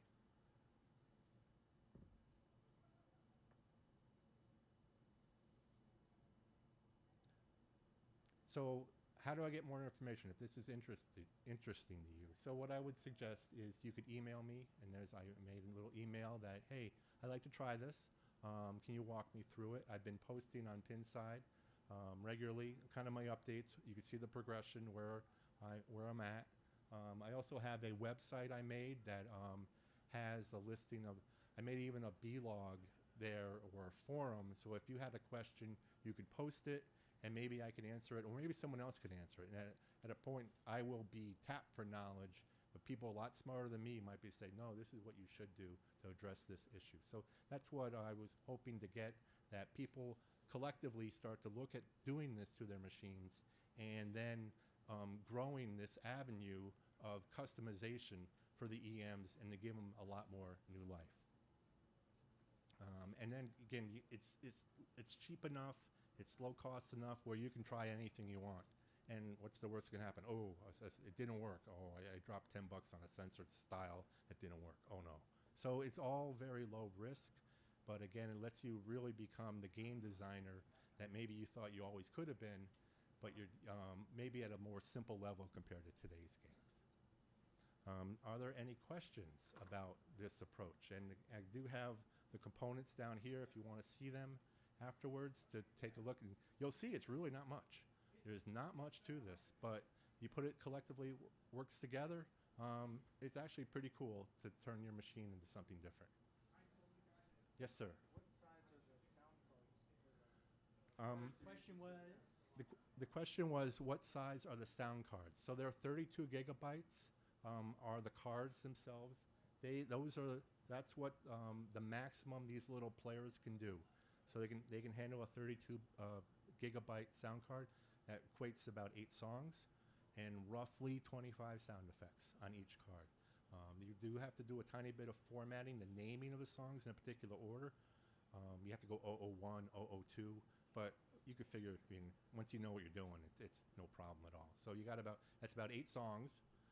Obviously, longer song, you're going to lose some memory on that song, but you'll make it up and pick a short song. So try to fill it up, try to get 8 songs. It's pretty easy.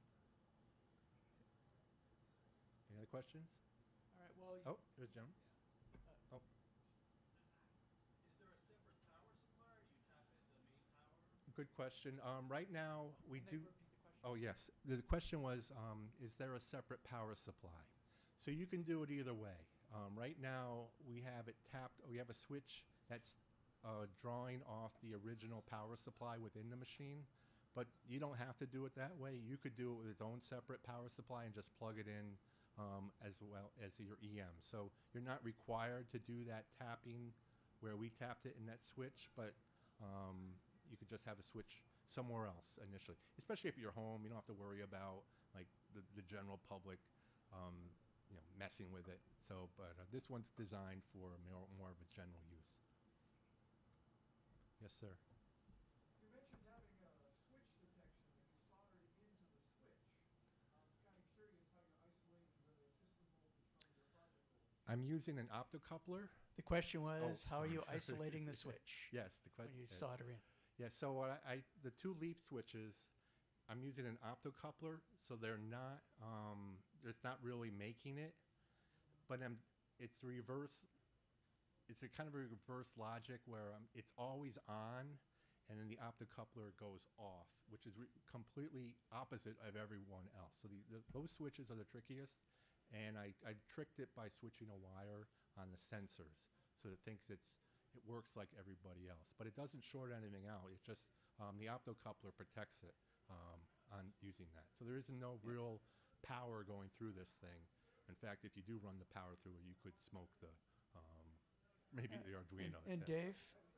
Yep. Yeah. How much success have you had with the leaf switches built on the soldered coils? I would use all of the Hall sensors for the coils. Yeah, Hall sensors are really good. You gotta know where to put them though. They're finicky. You gotta scooch them all over, but you get a good spot, and it's been very reliable. You gotta check on it once in a while, vibrations and things like that. And maybe a side note is the art of how to mount it. So what I've been doing is I take a piano wire and I bend it, and I put over a heat sleeve, a shrink tubing, to give you this like bendable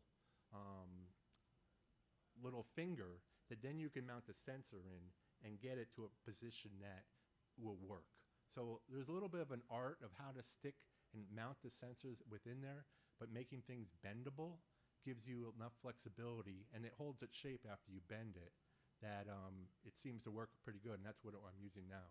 And I'm more than happy during the show if you come by and you, hey, I want to see it, the back box is open, or I'll pull up the play field and you can take a look on, hey, this is what this guy's doing. Maybe I can improve on that. So Yeah, that particular guy has a game he can show you too. okay. So, did you consider stacking the switches, like adding a brand new switch just for your Well, my pin there going into I that wanted pin? to always use what they got.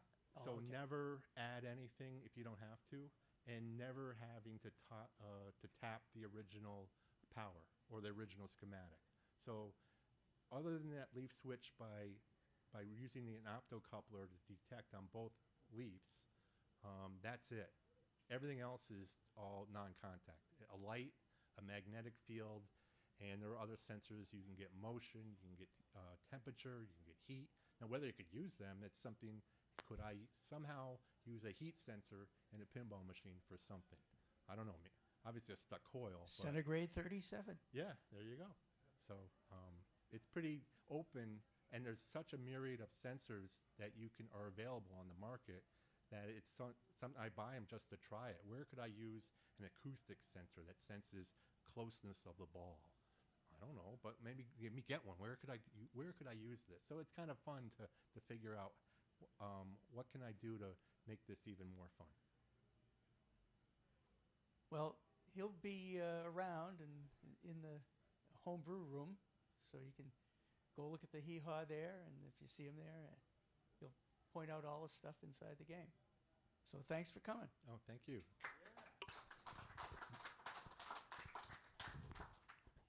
I'm going to be on the panel afterwards as well. So if there's any further questions, or you'll see me around 4 in the other room. Oh, the homebrew panel? Yeah. Yep. Appreciate your approach to this. I know nothing. A lot of people fall into that category. I am a case in point. I've been suspicious I had that AI might we're gonna do something a little different. without having to. Which game are you doing?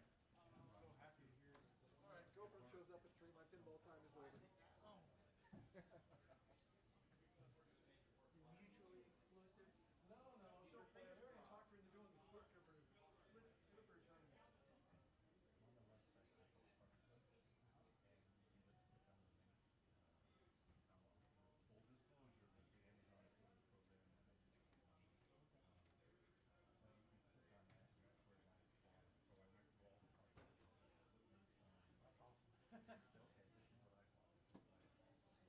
and again, it's very simple concept. Get the sensor and decide. We don't play. This is the little. What you call I know it's like MP3 trigger up to that one, or wave trigger. No, nothing. This is all bottom of the shelf stuff. I can show you the wave trigger. Okay. It's what I work for with my sensors. Okay. And I like that because it has a lot of capabilities in the sound. Like you can have one sound preempt another, or not preempt another sound. You want your music to keep playing, but you want sound effects to be able to preempt sound effects. What? Right. So that would allow you to consolidate the sound into one platform. And much more space too. I think that Oh yeah. Well, plus Warped Pinball also. They're putting a sensor on the coil. I don't know if it's a Hall effect sensor, but they're apparently having good luck with that. So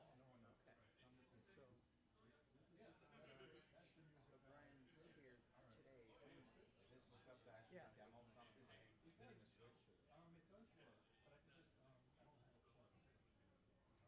But these are We're going to have to set it up for next year. this is a Hall sensor. So there's a little thing that you can put a magnet.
failed winter mode.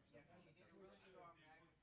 So I did opto couplers through the whole thing. Hell yeah. Yeah, I chain soldered my own board. I got like a row of opto couplers, and that was for triggering. So all of my switches, all of my solenoids, all of my lights, I just alligator clip onto the circuit. Okay. And then the opto coupler feeds me the triggers, and I put that directly into the wave trigger without the Arduino.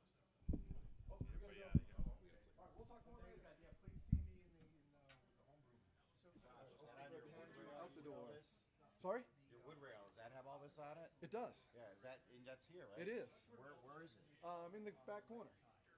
The free play? Yeah. Could you just wire them directly, or did you have to? I bought ones that are rated for 20 volts. Oh, 25. They could do it. And then the Arduino works on like 5 volt. Oh, yeah, no, you just the outdoor lights. Yeah, yeah. Very cool. Yeah. How's everything going? Good. Okay, thank you. I think you're sitting here. One of these seats? No, it's been an audible. Oh, okay. Go away. You'll find out when it's ready. Oh, all right. Make a nerdy presentation even nerdier. Like the people wherever you want to put it. I'll be right back.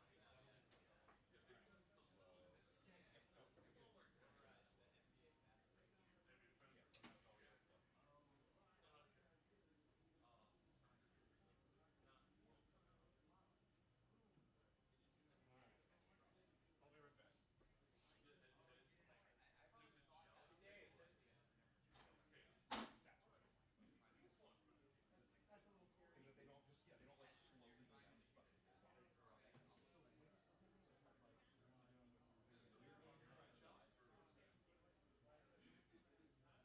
Is that they don't just they don't like slowly go down, just fucking roll off. Yes. So I have the switch matrix here. So this should be really easy. Okay, all right. That's super easy. First thing we need to do is get your monitors over. I need to get the head up.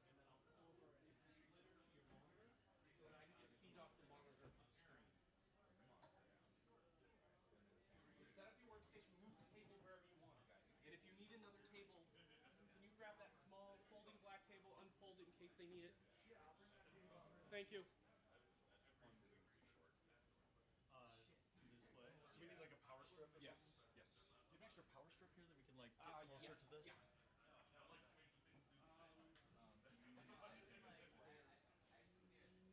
Can you guide the wires in so we don't pinch anything?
6 And I full messaged her and I was like, I love you and I want you to do well and I love that I get good deals, but you need to increase your prices.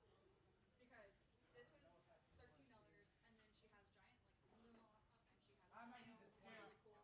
Those are 18. This is just not And then done. she has a four pack of like bobby pins and like hairpins and things like that. Those are only $9. For all the power luck. Thank you. This is an HDMI extension. Okay. Um, Because I'm supposed to wait how much you pay for my time. Sorry. but that's like, I feel like why I'm isn't stealing. that? Yeah. Now Is it it's on? on. Did Now she it's tell on. you why she's going so low? No. I think You she's get back to trying me? to get like started. Oh, okay. Like I think she's trying to get started, but she When needs you, to put yeah, like something like that, you bring up kind of the need stream, like please. people on like, oh, there's an influencer. Stream rate. I mean, that's exactly what it is. Yep. So, Where is it? what is Where it? is the? I mean, they Blue cable. let's say they do. They're really, Here it is. but Yeah, I right mean, here. it needs to make it look like that. Okay. Yeah, but it's cool. I like it a How about the lot. American Pinball thing? No, that makes They're here? sense. Yeah, Rob's here. Cool. Rob And then Rath. I have a little bit of He's travel. the one who worked at our electric playground and Alright, so I would imagine like they both had of a those panel games for will like be back to started when I get back. they make toppers. So they have the HDMI Twilight topper with the plug-in, Ember, so and they have a Let's Up topper with you- the Mars, Does everyone watch when and they have Yes. Yes, it's gonna be I fantastic. think they did I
have light sensors, so if a light goes on, Yeah. it detects. Yeah, Yeah, it's flat. wire. Yeah. It's even better for Exactly. that. I was like, one of the ones that they're running in the model Ks backups, and it works.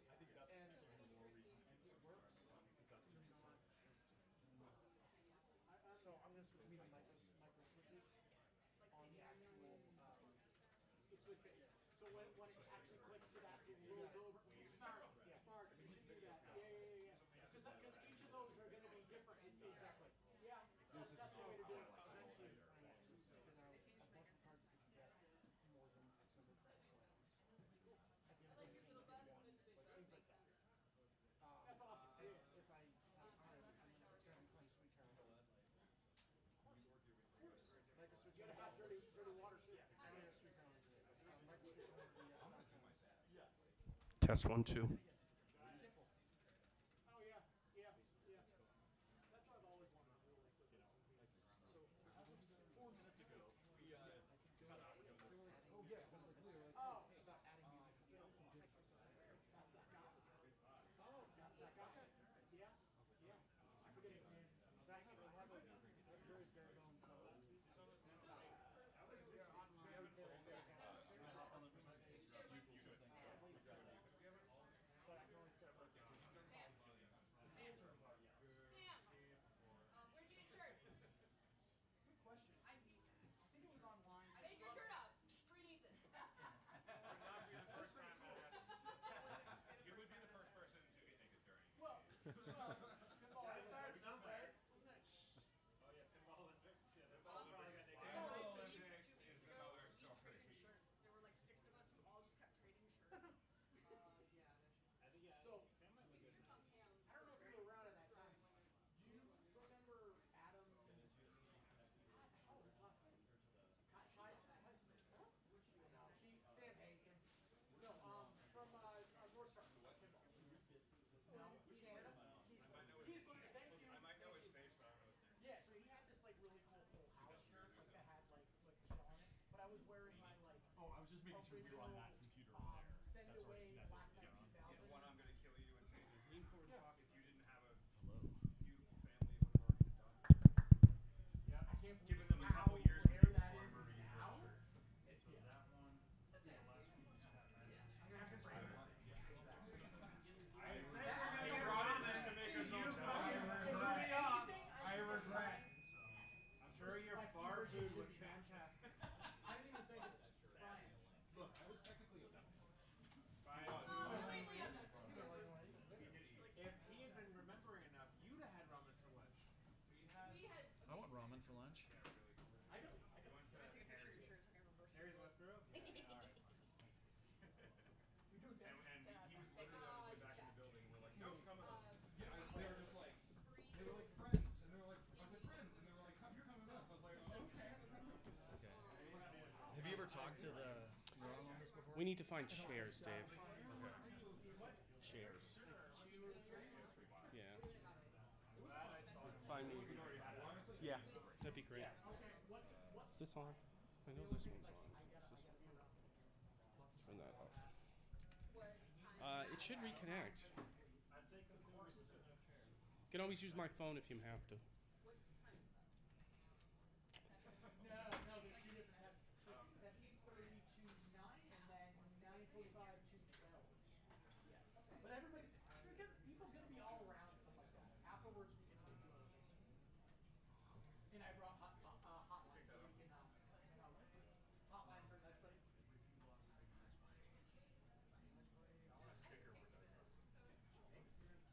There's one. Thank you. Yeah. August said he might stop by. So I'm not getting serial devices. That's all he says. Yeah, that's where I was stuck. I couldn't get the drivers to be recognized. Okay. Am I introducing you? Yeah? The bats. We'll check that out. Unless you want your. I don't have any good jumps where Yeah, jumps check into that. It, I assume it does full. There'll be different options.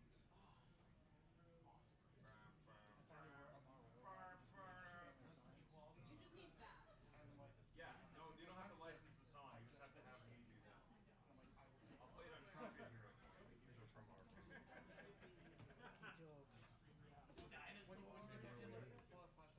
Just 3.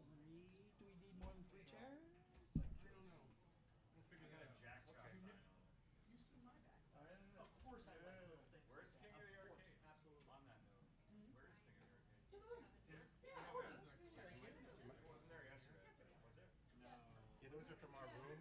So we those are from our room. So we bring them back. When Oh, okay, perfect, thanks.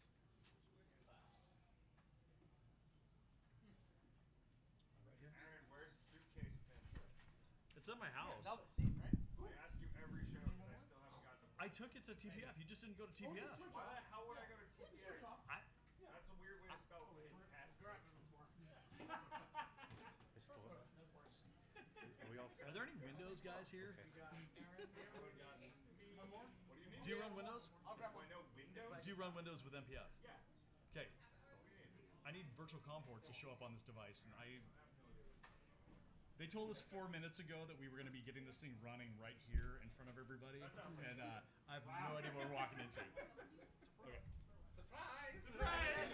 Alright, what do you mean? Here, you take the secret. Like sneak in here? Yeah.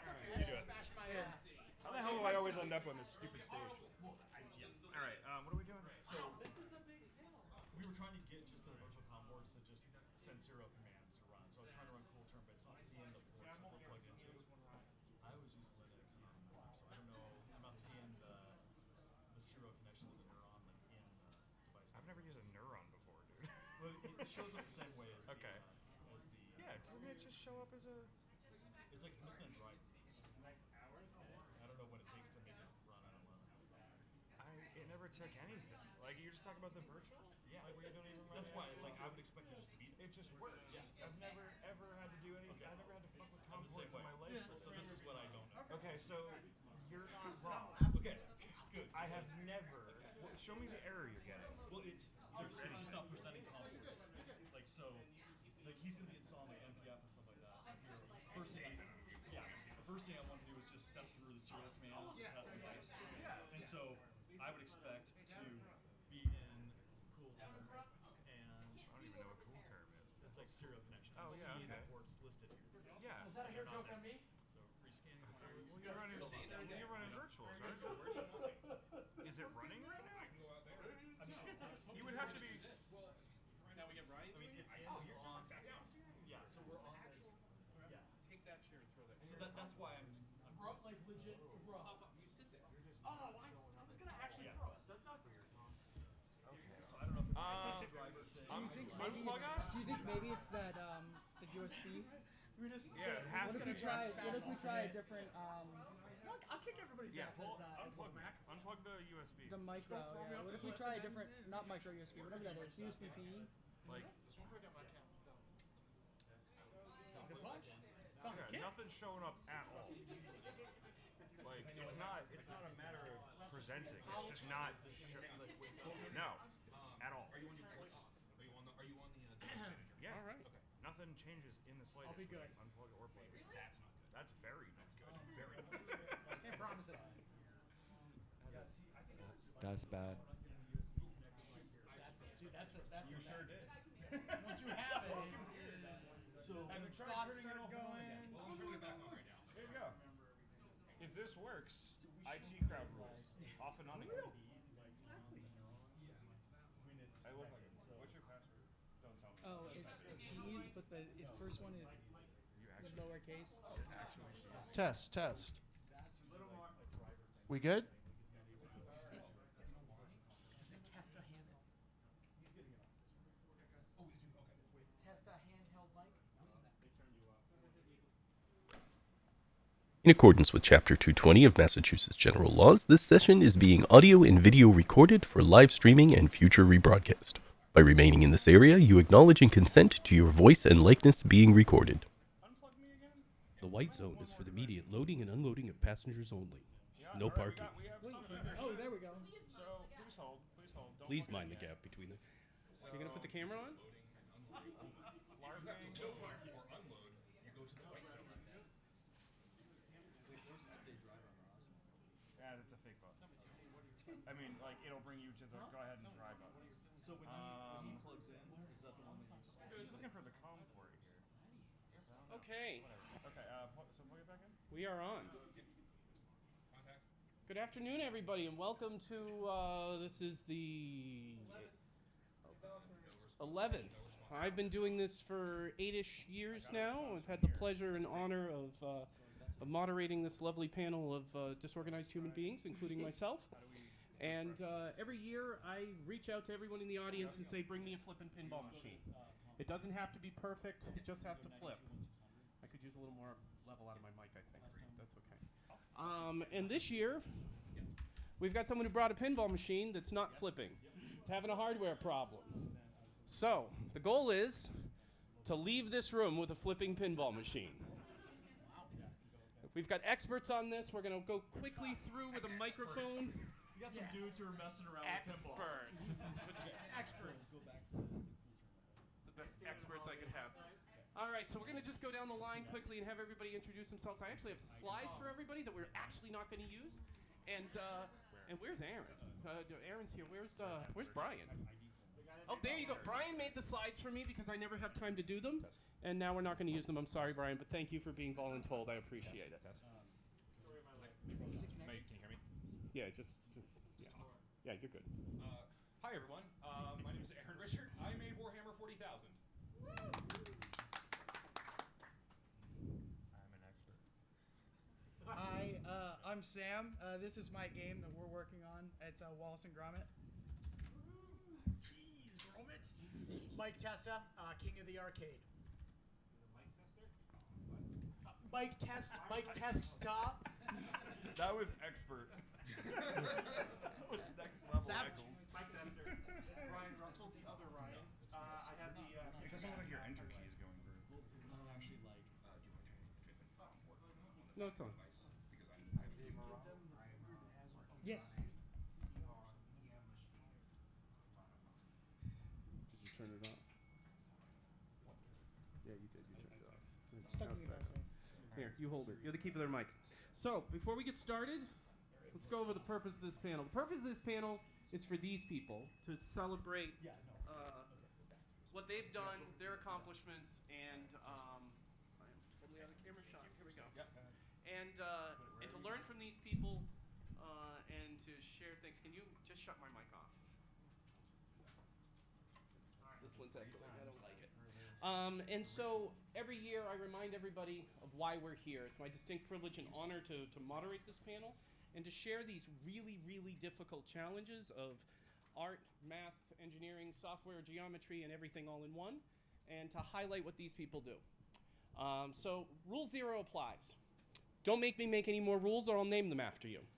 And as a reminder, I'll publicly shame you if I have to make a rule after you. So don't be like John. John wanted to stand up here and talk about Baltic birch plywood and different types of clear coat. I'm sure he does. And but that's not what we're here to talk about.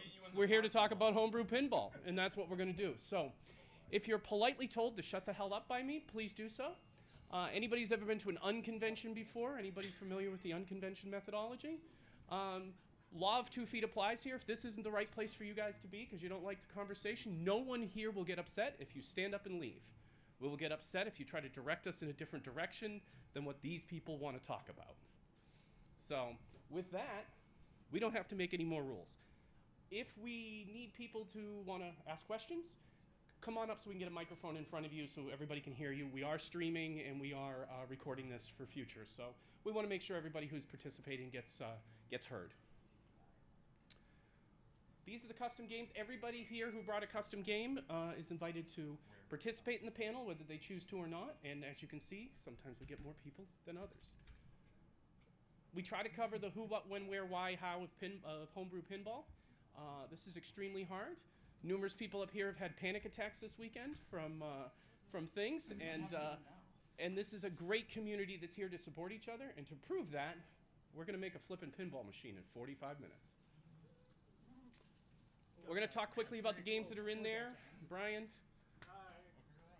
Borderlands 2022, first public showing 24. Some of his who, what, when, where, why, how, and the collaboration that was done there. What? Oh, I thought you were saying them to me. King of Arcade, Mike Testa. 2016. This was concepted.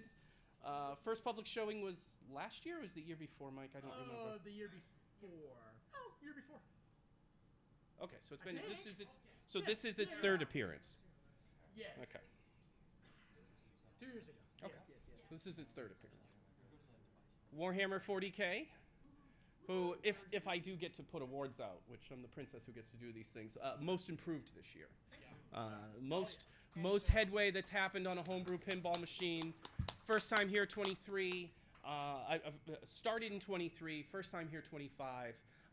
1 year later, here we are. Another person who I said, bring me a flippin' pinball, and here we are. So, if you like Warhammer and playing chess with miniatures, the game is amazing. It doesn't have to be the game. It can just be, books and movies. So. Yeah. None of us read. This is the first time we've had a pitch and bat here. And this opens up the category for stuff that I'm working on, because I'm actually working on pachinko machines and some pinball, some skee ball software. So there'll be some homebrew stuff coming in the future for that. Nice. So this really opens up the category.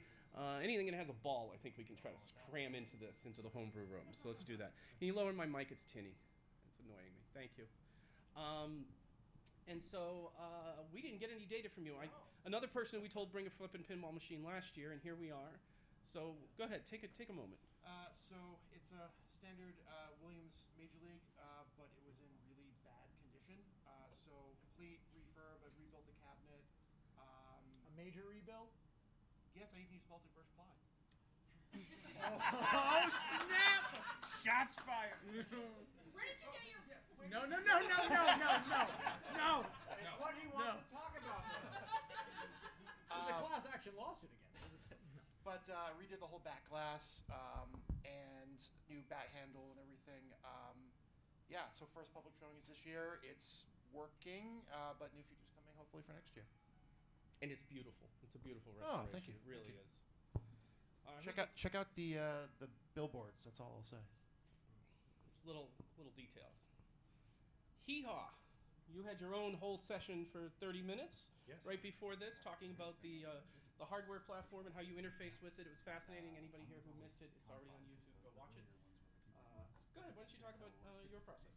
So mine is not as in-depth as the other guys right now. It's more a software and sensor process to add to EM machines to give them some modern features in a simple process, inexpensive, that anyone can do. Okay. Who's next up? I didn't do these slides. Max Power? Leisure Suit Larry? And just hitting enter the next line. They didn't come. And John, where are you, Lynn? Hi, Lynn. Hi, Lynn. That means that's the right one. So Lynn only brought 3 pins this year instead of 7. I was a lazy boy this year. Sorry, folks. And those of you who haven't been here before, over the past 7 years, we've talked about the different hardware platforms, the different software platforms, why the hell you would even do this, and all sorts of things. Lynn has built his own pinball engine, Linball, which is based on Unity. Everyone's using various pieces of hardware and things. And so, Lynn's been up here and done some sessions on his own before, and is an amazing resource, and has basically built kind of the first pinball makerspace in New England, is what I'd like to call it. There isn't a game in the house that Lynn hasn't touched. That is true. And I think you're my last slide. So, we got through all that easy. Thanks for coming. All right. So, we have, and if I don't have this mic, I can't walk around, which is fine. We have, 30 minutes? 45 minutes. We get a counter on pinball machine working. The only Countdown. Can we get a counter? You didn't introduce yourself. Go ahead, take a moment. Hello, I'm Aaron Davis from Fast Pinball. We learned just a few minutes ago we were doing this, so we're getting a Windows machine running here, and we're actually just about to fire some commands, talking right over a serial port direct to the hardware to see if we can get coils and stuff firing. So I just want to do this real quick. See what happens here. Hold on. Yes, no, this is exactly what I wanted. I'll take the mic. Yeah. There you go. All right, so this is exactly what we wanted. You get in there with a camera. He's going as fast You stick the pin as he rig up can. so we can see what's on the screen. Okay. So that's what's missing. There we go. Okay. So let's do that. told you that, you fool. I walked into something not knowing at all what's going We on. got like a Jerry Springer thing. Like, that was fun. Who's taking off the shirt first? Get the chair out. Yeah. I told him that. And Throwing that's- shoes. So this is the homebrew community, These are and in the it's game. wonderful. Yeah. Hold on. Let me see what you're I thought they were. That's the W. They Oh, give yeah. that one to me. So we're talking to the hardware. The hardware's not connected to anything else right now. So we're gonna go and plug that in. And Be careful. but basically, what I'm trying to do right now is, before we get any Mission Pinball Framework game code and stuff running, we can talk directly to the hardware. What's Mission Pinball Framework? Not it. It is a free open source pinball software program that is available through all distribution services. It runs on all sorts of hardware platforms. And you can get it off Git. Yeah. Runs on Aaron. The Mission Pinball Framework. So, missionpinball.org is where you can check that out. so this is where we ask everybody what hardware platform they're using. So, you're an EM. You're an EM. Sorry, these questions don't apply to you. Although you have a lot of electronics. And I got Arduino in there. You do. Unity. I have Arduino in it. I have Arduino in it. It's on. Okay, I got an Arduino in it, so that's that framework. So you, right? You have a Mega or so an Arduino Mega, you too? Metro. Metro, okay. Unity for software and running off fast. Fast as well for me. Yes. Aaron, you're running fast? I've never built a game. They're going as fast as they can, Jillian. Fast Pinball and Mission Framework. Okay. And so you're running Linball. Are you running your Testa? You're running Linball on It's Unity with fast. Yes. which is yours. Yeah, but that's Linball is my A little different. Yeah, that's Correct. And then Be careful because I have Mission Pinball Framework and Cobra Pin. Cobra Pin. Yeah. Ooh. What's Cobra Pin? It's a way to do it. It's the cheap one. The It's really the other cheap one. one. It's the other one. It's a way to do it. My friend Barry Luckeny did gifting to me to inspire me to continue building. So he chose what he thought was best, not being a pinball. So I guess the question And there it's got would a be is if flipping you had game to that do it works again, what would you do? Sweet. That's what we need. I'd do it again. I would probably do Hold on, let me just say more one. research. Yes. Hold on. And Yeah, I got see it. who in my community Good call, using man. what. So This is the we'll combo loop collab. out. This is the loop in. Okay. This is the People that expansion. you're Thank teaming you. up with that you know, And this is and you can I don't know. get That's on the the main same power. hardware The software main Is that power. light on again? You can learn a lot from Is each that light other. on again back there? Yes. Which is what we're doing right now. Which is what we're doing right now. Is it safe to plug into a power distribution board with nothing? I'm gonna plug Lane, you unplug should that just stay for you. close by. Please do. Sit right I really wish I had had time to mic stepped use through my that exercise. directly. That would have been much better. I also wish I wasn't standing here doing this so I could run the audio over this so that this would sound correct. It's just my inner monologue. You got notes on the What? You got notes on the Well, everything's documented. Just go to the Google Drive. A little too In case I got COVID or something. Didn't have to show up. You wouldn't have to have a hard time. Why are we wishing any of this on you? Because I've been thrown under the bus so many times at work before, it's just might as well do it everywhere else. So what are we doing, guys? We are currently getting We're plugging in the parts we weren't plugged in. Yeah. And so now the playfield actually has high voltage Okay. attached. Danger. High So voltage. All right, so while you're doing that, we're going to talk about the stuff that's not electronics. We're going to talk about the design. Which color's which? So, how did you guys come up with your designs? Black is the expansion. Oh wow. So this one What do you say? Yeah, go. You have the mic. With what? Wait, what am I saying? Design. Why did you pick Wallace and Gromit? Well, I worked on it a lot. I went to school for game design, so I did a lot of 3D modeling in the style of Aardman animation, and I also thought, like, they're all sort of like Rube Goldberg-y, so it's I think it fits. Yes.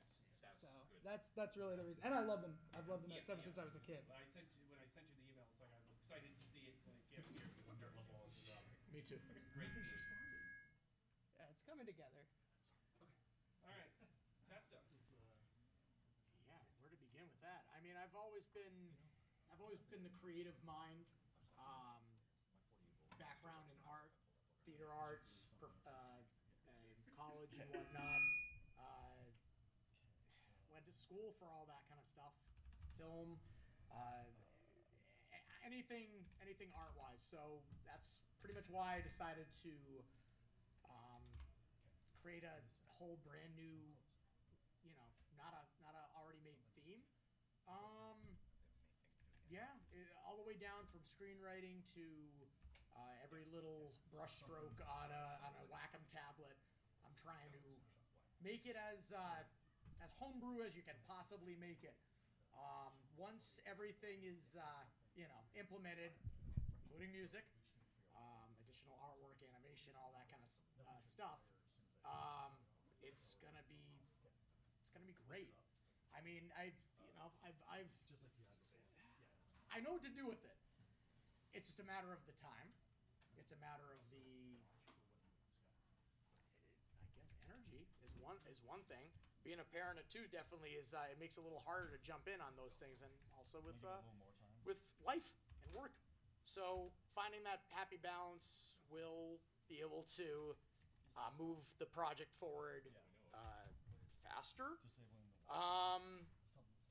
But right now it's honest to God, I'll tell you, I didn't think I was going to bring the game this year because I felt like I didn't get to put up too much into it. Well, I think I saw a ton of improvement this year just in some of the ramps and where they're dropping and how they're doing and all of that. I've got your pictures on the screen behind you. Thank you. Yeah, no, I noticed. I'm looking at the thing there. And so there's been a lot of improvement over last year. I know you feel you didn't put a lot of time into it, but that's what happens when life gets in the way. And it's true. It's true. I would have liked to have more music and whatnot. I was going to put a little bit more artwork in the slides. I omitted that because I feel like it would be good to talk on that when it's implemented in the game a little bit more. I think we've talked in the past about the backlash, and honest to God, if you haven't really looked at it, really look at it, kind of like your billboards. You look at it, even that Fishtails, the new Fishtails remake they put out there. You got to look at all this stuff. There's reasons why you go into it, and a picture's worth 1,000 words. If your game doesn't have a picture yet, okay.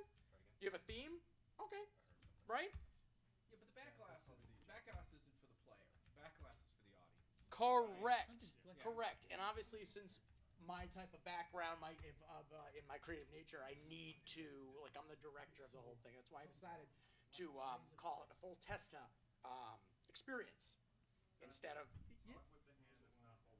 Oh, that's the Italian hand. Let me go let's do the. I'll swap the. I'll do my David Lynch over here.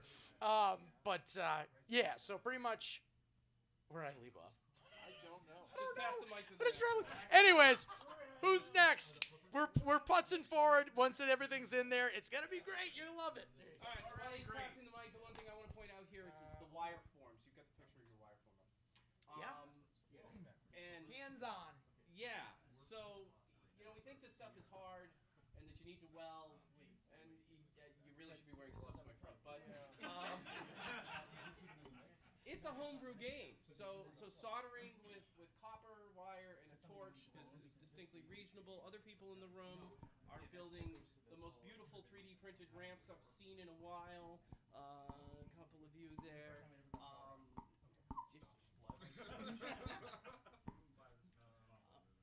So, or at least put some gloves on, Mike. Don't worry, he's wearing safety glasses in that picture.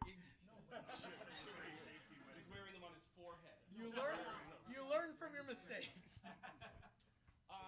So we can get into the most dangerous things you do in a pinball machine later, but probably not.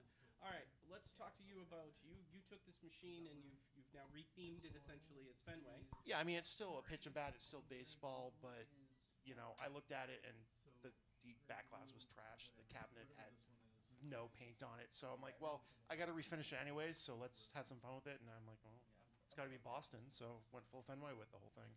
I get the same paint color codes from the actual paint that they use at Fenway for the red and the blue. Did you really look up the Pantone color for the Yeah. Of course he did. So in 2014, I think it was 2014, Benjamin Moore did the full Fenway color palette. Yeah, just don't pause. Tell me you have OCD without telling me. You have OCD. There you go. There you go. So you can still get that paint today. Fun fact. So that's what I did.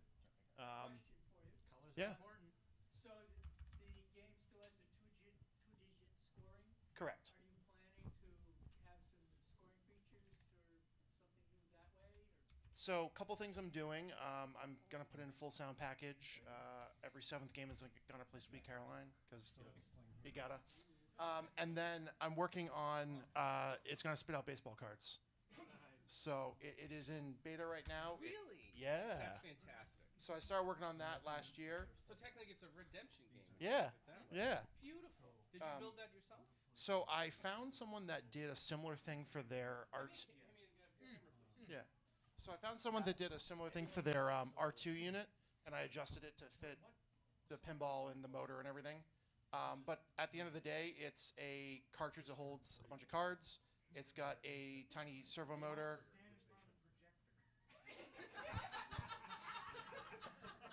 Sorry, I guess I've spent too much time in Vegas at the Shadow Bar or something. Just really excited. But yeah. I'm really excited because you know what this is. It's a 3D print, one motor in a controller. Yep. Yeah, so it's Arduino based. Yeah. This is dumb simple. It's beautiful. Right? Oh, the sound is even more dumb simple. I'll get to that in a second. But that's currently hooked up to an optical sensor that reads the score reels. I'm going to change it to a bunch of micro switches because it's a lot more consistent. And guys, these are literally off-the-shelf components. Yeah. By the way, we're never going to be able to show this on YouTube or the stream. No one can hear anything with these mics today. We need the binding mics. But look at this. The people in the room, you're loving this, right? Yeah. Because you're the only ones who matter. I mean, these are off-the-shelf components. Yeah. Like, we can just go on Amazon and buy this stuff. I had the first code done in a Saturday. People aren't going to let us fork their GitHub repos like it's nothing. They trust us. You think I put it on GitHub yet? That required way too much energy. Did you do the 3D model prints yourself? I adjusted an existing, but yes. Right, Yeah. So Yeah. I'm going to need some of these. Yeah, we'll talk. I'm going to need some of these. I now have some ideas. For $500, and put one on your Pokemon. I know. It was hilarious. Yeah. I sent Ryan McQuaid a picture of this, and literally 2 days later they announced the one for the Pokemon machine. Yeah, all off-the-shelf components. Like, none of this is hard. Most of this is dark. Yeah. Yeah. And then for the sound, it's literally just a wave trigger board with a bunch of micro switches hooked up to the various spots in the machine. So like I have one that's going to be on the chime bells. So instead of hitting the chime, it's going to hit a micro switch which plays the sound. So yeah, simple and it works. So the original question was about theme, but we just went completely off with custom stuff and custom mechs. So I'm going to allow you to go off. Because your theme is basically an out-of-the-box theme. You didn't really change the theme, you've enhanced it. Correct. I take what the original pinball machine was and try to elevate it. So it could be any theme. It's really pinball specific, or if you want to go so far as change the theme, you have liberty to do that. My inspiration was just seeing at the arcade rows and rows of unloved, unused EM machines just sitting there and wondering, is there anything that can be done to these things to kind of improve them and let people play them again and maybe relive their heydays? So that was kind of my inspiration. Yeah, and something I've wanted to do for a while is to take some of the, everybody in here has played a pro football, I'm sure. It's 1972 Gottlieb. You can pick them up for, I think you can still pick these things up for less than $200. I know I did not too many years ago. And we should just be retheming these things and electronic interfaces to them, and you'll be able to play your favorite New England Patriots clips. Well, that's the great thing about all the sport EMs is they're fairly easy, like you're saying, they're fairly easy to get to, and you can literally just pick a team. Yep. Like pick any team and just art it up, and you're off and running. So in this moment, can I have the camera back? Get that giant tablet in here as tight as you can. Let's see what wait a minute. Hey, we hear something popping. It's not flipping yet. Well, it's not flipping, but the slingshot's going. Slingshots are going. Oh, those pop bumpers are going now. It's slinging. You got 27 minutes to get flipping. 27 minutes to get flipping. Doesn't matter how bad we look. It matters about the end product, right? Don't stress them. Let them work their magic. So what we've done here is we've gone back out to the distinct hardware level. We're interfacing with stuff aside from all the programming. We're testing everything. Is that correct? Yes. Yes. So Okay. And what was the utility we're using to do that? So we're interfacing with the. I should bring him a mic. Using a direct terminal called CoolTerm. CoolTerm. CoolTerm is a very low-level way to communicate with your boards, and you can give it direct commands to do basically whatever the heck you want, whether it's blink a light or kick a coil on, which we're doing. So this is a phase like whenever we get a project like all wired up. As soon as you get a project all wired up, what I do is I'll step through these commands, and what it's doing is sequentially going coil by coil by coil, and giving it a small pulse, like not a very high power pulse. So that's why sometimes you'll see him like holding his hand on a coil, because we know it's the hold winding of a flipper. And these soft pulses are just enough to give it a nudge, you know? And so what this does, basically what I'm starting with is I'm disabling our watchdog, okay? The watchdog is what keeps everything from burning itself up. If you're not constantly renewing the watchdog, it expires and then 48 volts is done. So what I've done, first thing we did was give the watchdog like a very low time and listen for something. That's why we started unplugging things, because there's some wiring thing we got to adjust here. But you eventually get to the point where you give it a little bit of longer time, nothing's catching on fire, everything seems okay. Then I give it a really long time, and now we're just sitting and waiting. So the watchdog is like manually disabled here. So then what we do is we have these query commands. So at the serial, is this on the screen? I guess not. Okay, so I type like, the command is QL:, and then I push W, and it's stepping through each coil, one after another after another. So as I'm pushing W here, eventually we got to one, didn't we? Or go back the other way. Is that similar to a switch test? I don't know. Like with MPF or? Just like when you go onto a table and you press switch test and it like kicks everything. More or less. Like it's just right. lowest level stuff. So we're talking like the Mission Pinball Framework, for example, is a software game engine that uses these same commands that I'm typing in manually to do these things. And so what we're just trying to do right now is before you're running high-level game code, you're going to go, is my stuff even wired right? You know? And so it allows me to go address to address to find them. But at the same time, I can also be pressing switches and stuff, and it's showing me switch activity on the screen. And so again, you can make sure your game's physically all intact before you like start writing your first game code. Because if you're trying to write game code on a playfield that's not hooked up right, you're going to go crazy. So yeah, and so this is so I can go through like I guess do we have expansion boards on here for like lighting? Okay, because I can also just send commands in that just turn on all the LEDs and stuff like that. So there's all these low-level commands. Really make it so you can make sure your game's in order before you start writing game code on top of it. So that was a big deal because a lot of times you get groups of people working together where maybe I'm physically building the game, but a buddy of mine's going to write the code. So I can make sure 100% that all the electronics work, the coils are firing, all that stuff. In fact, like I can put in specific commands that type right in this coil responds to this switch and I want to pulse this hard.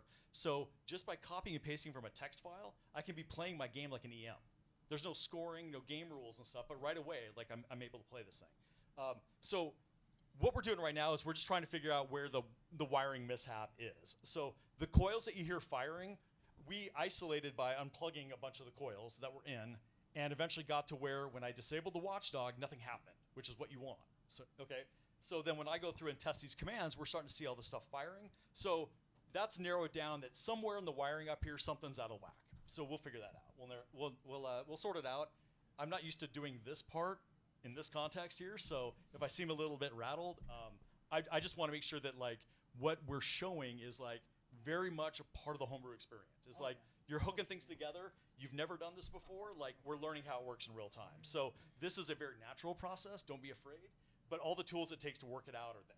And then the community, you know, no matter what hardware platform you use, there's all sorts of online communities and stuff. We have a fast pinball Slack that is only people that have fast pinball hardware that are actually building machines. So if somebody gives you a suggestion, they've probably already gone through this process before. And I always love, I love seeing when the new people help the newer people because they just did it. A meter? I have one at the club room. You need one right? No. All right, I've talked enough. I don't want this. I don't want to talk. But everything you said was solid gold. Yeah, so. no, I wanted to piggyback off that real quick because he had mentioned like this right here could be super overwhelming. But if you if you put your mind to a blank, and you just are watching it, kind of like you're watching Sesame Street when you were like really little, you're learning. You're totally it's totally fresh. You're listening, you're learning, you're questioning, and you're picking up on it. That's how I was doing it a second ago. So I'm either just being like, wow, overwhelmed. But if you like just shh and listen, you're going to be able to feel a little bit more comfortable in this because these guys know what they're talking about. Maybe a little bit, maybe not. But the community-wise, when it comes to community-wise, you're not alone. You're not alone. There's a lot of people here that are not overwhelmed with this. So you can go, I'm overwhelmed. And they'll be like, at least hold your hand or at least be like, hey, watch this, do this, try it. Just try it. Just try these things, right? Be open to it, and you'll be able to make a game too. It's not that hard. You just have to put some time and energy into it. If your game doesn't work at a show, all the experts will swarm it until it works. Well, this is Mine was broken until last night. This is the classic car phenomenon, the motorcycle phenomenon. You show up at a classic car show, you show up at a vintage radio show when something doesn't work. There's going to be some geek who is going to want to dive in there and ask you 100,000 questions. Yeah. And all of those educations that they come back with are always useful. So that was. Yeah. No, that's. I'm gonna give you this mic. This mic's actually being nice. All right. So just an example of like what the community can do for you. My start of Expo is always kind of cursed, and I happen to buy a secondhand Stern cabinet. Now Stern cabinets have, at least Spike ones, have 3 carriage bolts that run through them. And I'm not really an engineer, but I decided to Bondo my carriage bolt holes closed, so I can just use screws, so I don't ruin my nice art on the side of my game. But when I drove my game over to here and I set my game up, my playfield was not flat. My playfield was like that, sideways, about 30-degree angle. And I'm looking at it like, why is my playfield leaned against my cabinet? And the answer is the rails on the inside of my cabinet, thank you, literally snapped off. The bolt or the screws literally ripped out of the cabinet, and so now my game is dangling by one rail. One step away from disaster. At this point, I'm a little frazzled, a little panicked. The community came together, found me the correct bolts. Thank you, Brian. We took nails, hammered out the Bondo that was in my cabinet, and then installed the correct carriage bolts for my cabinet. And now my game works correctly. But I didn't have any of those parts or tools on hand to do it, and the community stepped in and saved my ass for the show. So thank you guys, thank everyone. I really appreciate it. But again, I've been doing this for 2 years, and you screw up. Like, things happen, and people help each other out. So just know that if you do decide to join us, you're one of us. We're gonna help you out. We're gonna we take care of each other. Can we So all start chanting one of us? there's a question. Would it be okay if I ask a question? Yeah. Of course, absolutely. Wait, you want to get some of us talking about homebrew pinball? Hang on, I can't move because my left arm is used to hold up this playfield.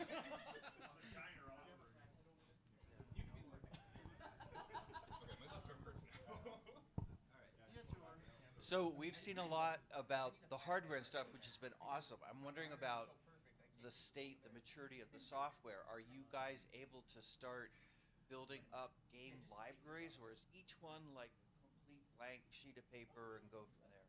Well, like everything else in the world, it depends. There are central core libraries. The question was about, is everybody doing this one of, or I'm going to summarize, or are there core libraries that do certain things? And the answer is there's core libraries that do certain things for drop-down targets, for all sorts of elements within a game. But the actual game logic themselves, I don't think there's a core game loop that everyone starts from. I think everybody kind of starts from their own core game logic loop and then uses the different hardware modules to, reuse some of those components. I'd add to that. So when you look at the Mission Pinball framework, like that has a lot. Sorry, the Mission Pinball framework has a lot of the device management like built into it. So like the idea of like what is a flipper, you'll define a flipper is this coil, this main coil, this hold coil, and this switch. Like now we've got a flipper. This coil is going to respond when the switch is pressed. So a lot of the stuff in like those frameworks, they do the fast hardware is like the devices connected to stuff. Then the game framework turns those into objects that get worked with. And then your game code is what you use to play with those. So a lot of, I would say that there is a lot of that management worked in. And the cool thing about the Mission Pinball framework also is that it's got the concepts of like player management, ball management, like all the boring stuff you don't want to go through and do. So you can get a game with like your trough and that, I think it only needs a trough to like start a game, because that's like the base to say I've ejected a ball that's now on the playfield. There can be nothing else on there. It's the most boring pinball machine in the world, but you drop it back in the trough and it ends the player. So what's cool about that is it gets you to the part about making pinball that you're most excited about. Like, a lot of people get into pinball as like a break from their software job or something like that, where it's like, I want to do something physical. And you find out that there's a lot of things that we do in software that we benefit from, the base frameworks that we all build on and stuff. So that's really what the Mission Pinball framework was designed to do. And then again, getting you to where you're actually making a game, even in the most simple sense. Like everything that I've learned about, electronics, software, everything else came from, I know what this thing does, and now I want to make this thing do more. And I think that the Mission Pinball framework is a really good shortcut to that, because a lot of times when people want to start pinball, they're starting from like, I love playing this game, I want to make one like it. They're not thinking of like audits and debugging and logging and all that kind of stuff that is built into these things. So even if like programming is not your thing, we try to make the experience with our hardware and then paired with the Mission Pinball framework into something that like you're going to learn stuff along the way. You're actually going to be smarter and better at a lot of things by the time your pinball machine is running, in ways that your software friends and your engineer friends will be like, nice job, So that's something that like our goal was really to make this into a like professional grade setup. So a lot of the engineers that we meet at shows are coming out, they're going, okay, you're making pinball, and then they start looking at boards and they're like, oh, okay, so this is real. This is something that like there was a couple guys I met down at Texas a few years ago, and it often goes like this. They come up and they ask me a bunch of questions, and I recognize they're an engineer and kind of pick at them a little bit. And they so what is your experience, blah, blah, blah. And then they leave, and they bring back two buddies, and they go, okay, tell him what you told me. And I said, and I do that a lot, but I always tell them, I said, I know why you guys are here. And they're like, oh, really? And I said, you're engineers. You want to make pinball. You don't want to have to do all the stuff we've already done, and you want to make sure our shit was like real enough to like not embarrass you in front of your other friends. And they're like, oh my God, that's exactly why we're here. So it really is designed to like, you're going to learn a ton of stuff along the way, And I think that like, to your question though, like there's a lot of things that are very common to pinball that transcend the electronics and stuff like that, but bridge the gap between electrons moving through this device and making it move, and I want it to be worth this many points. So those steps in between have been kind of solved along the way. Mark, your boards you were mission on, Mark. Yes, you, Mark. You. I'm over here. Your board, you were mission on fast boards, right? Yeah, okay. So for Metroid, it was the same. Fast boards. Yeah. So Lynn, how we doing? I'm waiting for a certain someone who likes to talk a lot to click a. Oh, watch oh, stop. Turn the watch stop back on. Okay. We'll click I don't have a button right now, but yeah. All right. Fair enough.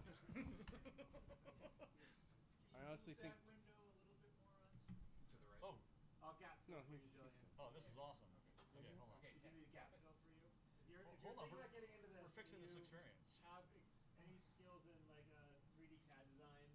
The 3D printers, I've got a bamboo printer. It is a revolution to building a game. The amount of things you can do, the creativity that's a you little can better. Okay. shove into it, available like in your basement for $100,000 is pretty incredible. It's definitely, at least for my game, it's been like my best tool like that. I mean, everything is a nail because I have a really awesome hammer. Oh my god. So yeah. Where does it want to be here? Is this better? Okay. So yeah, these 3D printers are really amazing. Yeah, even the ones that are a few $100 can really change the way a game looks, the way a game feels, because if you want to translate a ball down a ramp or print a subway or have a radial stair mechanism, like if you can think about it, you can kind of bring it into reality. Yeah, $699 right now. I think you can get a P2S with the 4-color AMS2 on it, and it will be the single greatest 3D printer you've ever thought of having. Quite seriously. What? P2S. Well, you can blow carbon fiber. You can blow everything through it if you put the right nozzle in it. Yeah, you can blow fiber filament through it. And stuff's great. PLA, ABS if you put the extra vent fan on the back because you don't want to kill yourself by breathing in ABS plastic. Why not? It sounds like fun. Yeah, it sounds like fun. Now I have to cancel my Thursday plans. Thanks a lot. Well, I'm really hopeful that they get this flipping in the next 10 minutes. I got this one, guys. Wait, that's a good thing. I'm really hopeful. Yeah. Okay, any other questions? I'm hearing the 24. Yeah, totally.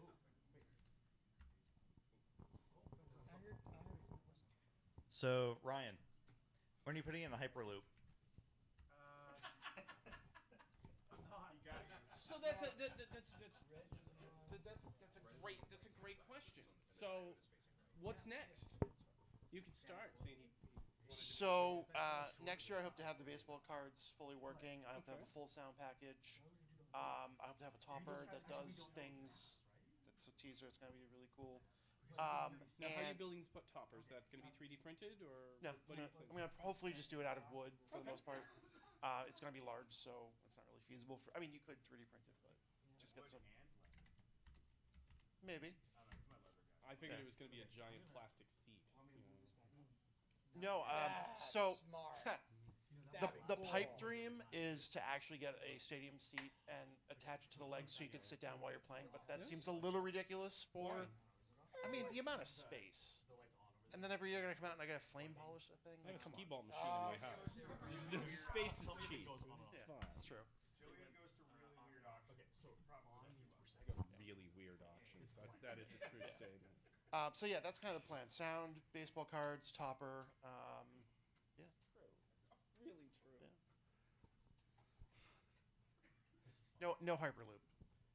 Okay, what about you? What's your next? What's next? What's next for me would be to address some technical issues that I'm stuck with, and hopefully grow a community that's interested in improving their EM machines and share that knowledge and work together on making their equipment just as fun. I'm personally, and I don't make this about me, but I'm personally excited to see what you do with this. Because I have ideas on how to solve the hardware interface with old EMs, preserving the EM mechanics of it, and then extending it. And it deals with a lot of opto-isolation problems and other things. But I think there could be a standard here where we somehow build a plate that plugs into between the Jones plugs as it goes in, with an opto board, isolation board on the back, and interface with that. And I think if there's enough of a community, people, like if we get enough support for this, I think it could be really interesting. And then from that termination point, you can do whatever you want, right? But we have to solve that problem. And I think if a bunch of us get together and solve that problem together, I think it'll be a scalable solution, sort of like MPF is and other things. And maybe be able to tie it in as a hardware component that we can just download a driver to and say this is how you do it. Yeah, kill all those EM gremlins. Sometimes when these things have a mind of their own, let's like annihilate it. Want to play your EM? Like I can't stand it. Why am I continuously on ball 5? Like it's too much. And the EM gremlins are these machines were made to be played, right? Yeah. And when they sit there, corrosion just happens. And you gotta exercise every damn coil and open the thing up. And you know, when I have friends coming over to play one of my 10 machines and my EMs are never working because I don't play them because Adam's family gets all the playtime, having a solid state mechanism behind it, these games were great. The playfields were great. They're built solid. Yeah. The problem is, like you're saying, like literally, I can't prove it, but I think driving here with it in the back of my car made it work. I had a friend who was a In part. I have a friend who's a beekeeper. He says if you move the beehive an inch, you might as well move it 10 miles. That's the way I feel about EM pinball machines. Right? You move it a little. Oh, yeah, that's it. Something went. I gotta reset every damn. This is bullshit. Yeah, they can be a lot. For some reason, like for coding and stuff like that, I cannot really fathom. It's solid. Everything you can see where it's plugged into. It's got schematics and whatnot. It's a little bit more feasible when you're. Well, I know, because it does. Like you think like, oh, this should work, and then it doesn't work because there's something else going on. It's all about cleaning. I agree. I have a couple of them. And figuring out what wire color then when they say blue, white, yellow. Dude, I swear to God, I think sometimes they were like when they put them together, they were like, okay, this wire. You know what? We ran out of this wire color. Let's use the same. Wild. Anyways, Wait. So this is where we get to go to our resident historian. So when did Gottlieb go to resistor color values for their wire numbers? What year was that, Dave? That went in with the solid state. Okay, So before that, they had a matrix, and Mark Gibson has documented it that the colors were used in a certain order with some colors reserved, but they just had a palette where they wanted the game to last 5 years. So if the gray looks a lot like the white after 20 years, they didn't care. Yeah. That makes so much sense. That makes so much sense. Okay, so now that you have the mic in your hand, what's next for your game? And on that, as a person who knows that I have to set deadlines for you, what will be done by Pintastic next year? Oh God. Okay. Well, yeah. What I wanted to do this year was, which made me not really want to bring it in the first place, but what I'm going to be doing, multi-ball, 2 modes, and I'm setting that because I think that can. I'm pretty sure that can happen. If it doesn't, I would like a video mode as well, artwork, more artwork, and music, because I got pretty much all that done. Like, Okay, there's a lot that's done. So video mode. Just if you haven't been into the what are we calling it now? It's not the homebrew review. The custom game showcase. Dave got into marketing terms on ChatGPT and renamed it this year. It's going to confuse me. Dave GPT. So in the custom game showcase, King of Arcade is in there, and it is a P2000, not P. What am I? Pinball 2000 type like a Pinball cabinet. 2000-ish kind of Pepper's Ghost effect. Yeah, What yeah, is yeah. he calls it VR pinball. Or Yeah. Oh yeah. Pinball augmented. pinball, Yeah. AR. Exactly. That's exactly what it is. And everybody. Oh, sorry. Everybody has fun with the game. Yeah. I don't hear bad things about it, which is cool. I'm very happy about that. But the one thing that people say, what didn't you like about it? It's dark back there. Once. Yes. Well, it's going to be fixed. What are you committing to for next year? Oh, lovely. What's next? Okay. Besides that massive topper being finished. I mean, I can bring it in. I have it. It's here. So my game is going to Expo this year. So for Expo, I just need to basically actually combine modes together, qualify ball locks. My game's 99% physically done in terms of design. I'm not going to change much. So it really is just sitting there and programming and making sure everything actually comes together. I've got groundwork, I've got roadmap, and then of course I have a second cabinet coming from someone, so we'll see what happens with that. Yeah, game 2. And the artwork for your machine went on when? 12 hours before the show. Because if you don't have a deadline, stuff doesn't get done. Yeah. Okay. Yeah, 12 hours before the show. Freshly printed, and then I put holes in it. So my one question for you is, are you keeping it as a whitewood playfield, or are you going to art it up? No. So the gentleman who did the art for the cabinet is Jamie Martinez. He is a Warhammer community artist. So anything that goes on the Warhammer community website is essentially free to use. However, I have reached out to him to see if he's willing to do a playfield, because he is an artist for hire. He's my favorite Warhammer artist. He's fantastic. If you haven't seen any of his work, please Google Jamie Martinez. Or if you've read or looked at any of the Warhammer books, he does most of the art for them. They're phenomenal. That's cool. Same question. Next year. I'm Borderlands.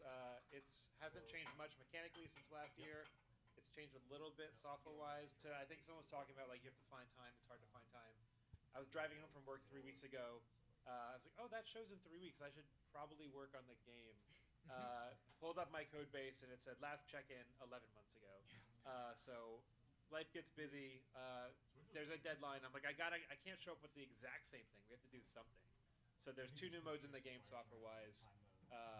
some things are much better. There's a couple of gremlins I think I put in there, but for next year, more code, maybe art on the playfield. We'll see what life brings us. 2 years ago, was it last year? You told me you were going to do art on the playfield. You were going to keep it at Whitewood. I thought about inking it with Sharpie, actually. Yeah. So what? Why the change there? About doing that too. Why the change there, Brian? No, yeah. Why are you thinking of doing artwork on the playfield? I think it would be fun to like have like actual line art on it. And then you just add 8 to the switch lines or to the in the code. Okay. You're just going to cut a new playfield and move it over anyways. Yeah, I don't know the arrangement, so that seems fine to me. It needs it. It needs art.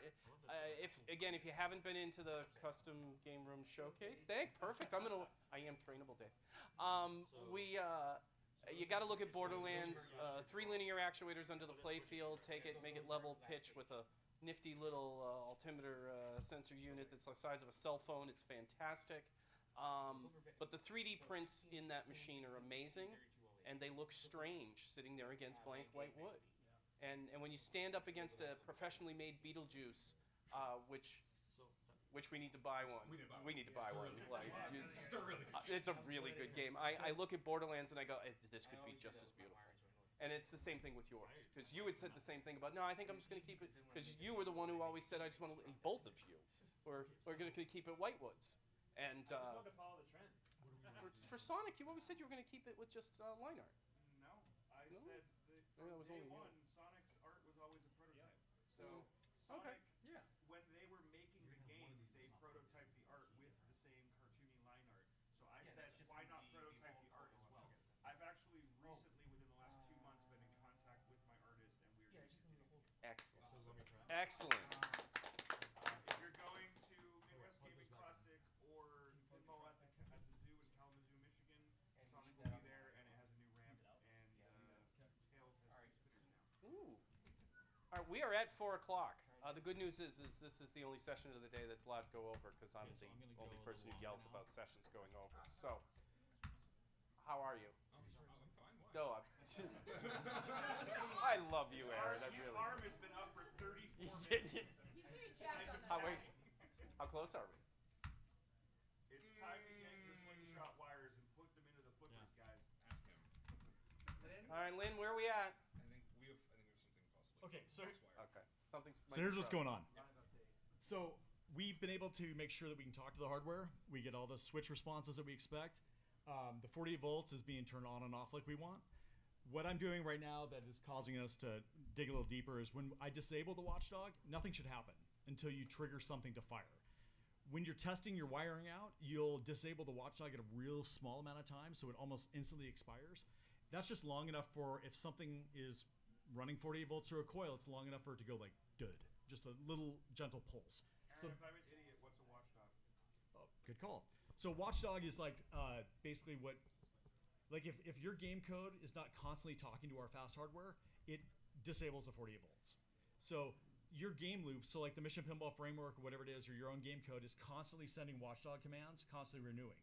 So if the computer hung up in the middle of a coil firing or coil pulsing, the watchdog would wait for that next message, and if it doesn't get it, it's going to turn off 48 volts. So this is what keeps your stuff safe. You know, so anyway, so that's what the watchdog is. Yeah. Okay. Thank you for the clarification. Yeah, and I mean that's the important part. So what's cool about us doing these steps here is like rather than turn everything on and like wait for something to smoke, it's a very methodical step to go through to say like, okay, everyone be quiet. I mean, in a loud room like this, we can still like that's what we've been doing leaning up close to this is listening for those gentle pulses. No one likes. I turn everything on and wait for something to smoke, but that's just me. Real men test in production. Don't let the magic smoke out. You can't put it back in. I don't like stuff burning. It stresses me out. You can't put it back. I can't by buying a new part. Yeah, exactly. Okay, so the next step of what we're going to do with this stuff is we're going to get some meters out. We're going to trace some wires around and try and figure out where whatever's wrong is wrong. You know, but I think that what we're showing here is like these steps are safe little test steps. You're not going to blow your coils and stuff like that in these very small scale steps. Not to say if you write some bad code and pull something too long. I mean, if you need smoke, you can make it smoke. You know, but again, like this, the whole goal with this was to make what for a lot of people is like a scary thing, like hooking up like a lot of power into your baby that you just put together here.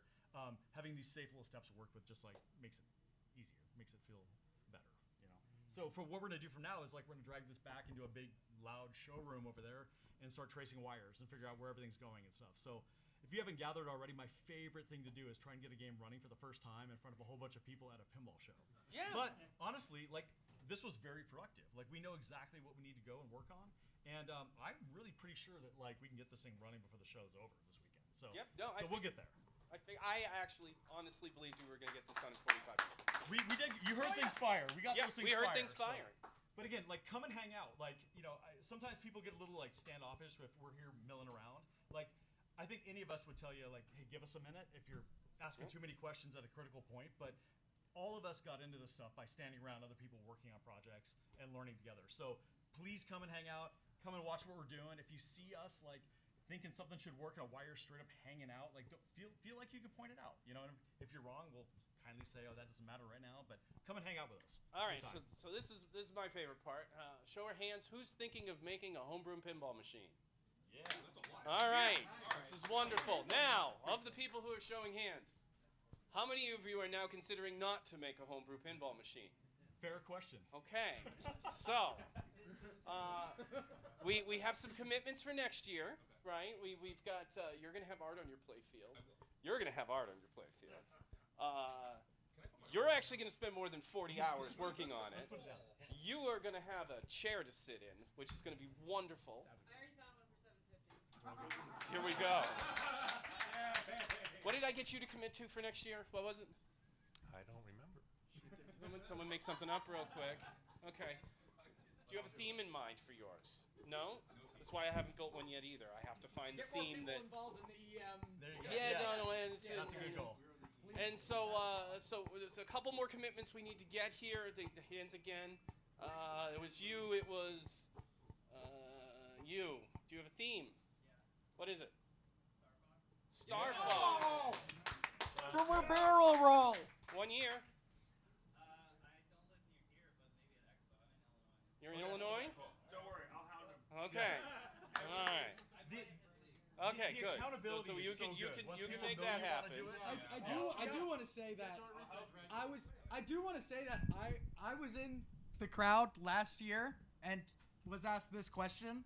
So and I've had a lot of very, very good help from Aaron and Lynn and other Aaron and Mike. Yep. And a year ago I didn't know how to use a drill, and this is where I am. So it's possible. Yeah. Oh yeah. Is what I'm saying. 2 hospital visits later. Yeah.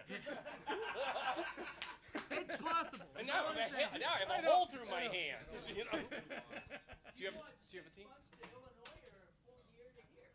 We just turn this off. I think it's both. I think it's both.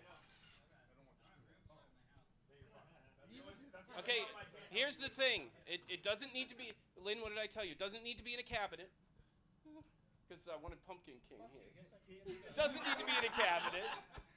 Just needs to. I used to say it just needs to flip, but that's even wrong now. I'll take it if it's not flipping. Do you have a theme? I have a Spirit of 76 that desperately needs some sound. Okay. Talk to this guy. There you go. All right.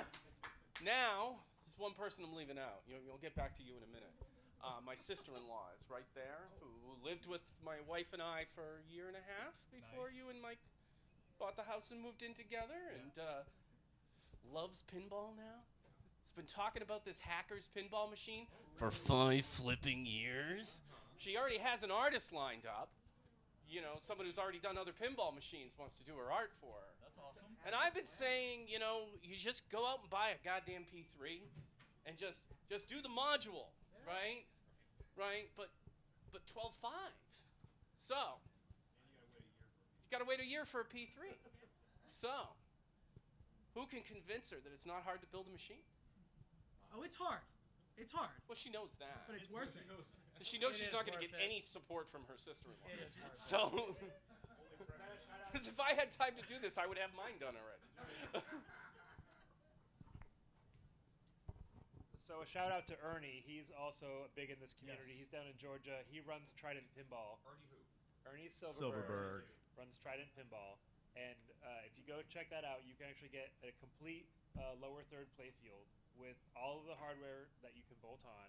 I believe with a pre-configured fast. Yeah, yeah. So basically a plug-and-play kit. Comes with the wires. It comes with instructions, and that's definitely the closest to the out-of-the-box get it flipping experience. So if you're looking to start with a slab and then customize the upper 2/3, that's the fastest way in, and it is the smoothest way in if you don't know what you're doing. Anybody know the rough price on it? I don't. Oh, it's not very expensive as I've seen. He's got a computer with the Mission Pinball framework already installed with it, like the boards it takes to get it up and running and stuff. But I mean, as far as like getting your first game going, like, I mean, it sounds silly, but like I've built up play fields and picked the wrong lane guides with the wrong slingshot setups, and I couldn't roll a ball down the in lane, and so I had to start the whole thing over again. So being able to get to something that's going to minimize the likelihood of like those kind of mistakes, it just helps you build momentum and get the project going. So yeah, measurements. Lauren, you got a year. You got to do it now. It's very straightforward. You can follow steps and get there. Like, it's totally doable. It's fantastic. We gotta see you go. I'm in. Yeah. Thank you. All right, was there anybody else I missed? There was one of the hand up in the back, I remember. What? Did you go for Bree? My fiance Bree. Bree's making a pin? What's she doing? Making a homebrew. Yes! She went to practice for women's, which she would be here right now, where we could all peer pressure her, but she's going to start working on Adventure Time. Okay, She doesn't care that Ernie did one already. Their ideas are so different. Ernie makes a game every 45 And minutes. and I don't. It's fine. That's exactly what I told her. And if anything, any of you guys know, I don't have to be in this room with a microphone to bully and peer pressure people, so I will take care of that later. I will take care of that later. Homebrew pinball peer pressure's okay. I'm only asking for help to bully my sister-in-law. That's it. We probably need to go. Because Since I when does can't there do need that. to be one, like, Oh. there's many games that have the same friggin' theme. Who cares? Oh, yeah. Just like movies with different directors. Same thing. Anything else? Movies don't have different Because we're over time, and I have to set up for the Todd Tuckey show. I think we're good. Thank you so much for listening to us talk about homebrew pinball. Wait, I'm sorry, there was one more commitment. One more commitment. I'm sorry, and you're just going to nod and say yes, right? Thank you. Didn't he say So, he was doing a game up there? you're coming next year, right? Sure. And you're going to do a seminar on building homebrew machines for new people, right? Yeah. And we're going to have some hardware here to sell people? You know, we usually don't bring it out just to sell random, but anybody who orders it, we'll bring it with us. So we can get everything advertised and tell people that they can come pre-order. What if we did like a lab? What if we did a lab Yeah. where we could get it like flipping like here? Dude, I've been working on that panel for like 2 years. Yeah, well, but he's gonna come and do a seminar, so it'll be fine. We'll give him a nice 90-minute block. I can fill 90 minutes. You can fill 90 minutes. This will be good, right? And so we're doing that too. So we'll get that in. Dude, I'm in. Well, he may just do my homebrew panel for me next year, because I may just delegate this. Dude, maybe let's do a Oh no, I can still do that. Hold on. What if we do a homebrew brunch? Like Homebrew we come in the morning, brunch. There's coffee. We just build stuff until like lunchtime. It's a podcast. Yeah. Wow, feeding people always gets people to show up. That never goes wrong. Somebody who's gonna do the hot takes? All right, once again, This is the Hot cakes. I'll take the hot take. It's a brunch. I need to walk over because I can barely hear, and reading lips is hard for me. I was just saying, if anyone doesn't want to ask questions or just wants to come talk with us, we're very friendly people. Come have a drink with us, or just come hang out with us, or bring us drinks. We want to hear your ideas. I love people's ideas. I always want to build on things. We all want to build on things. So please come and hang out with us in the homebrew room and just come have some fun. There's no pressure. So just want to let you guys. That's a lie. Oh, it's a lie. It's a lie. Stop it. Once again, thank you all for coming and being part of this, for celebrating these people. We're going to be streaming these games in here tomorrow night, so if you want to come in and commentate live on stream, we'll be starting streaming tomorrow at about 7 o'clock after or whenever. Good job. But 8 o'clock after Jersey We got Jacks. through it. After we get all the food. We did it. Thank you all for coming, and please go in and give these people advice and praise, because this is really hard. Plug in. Thank you.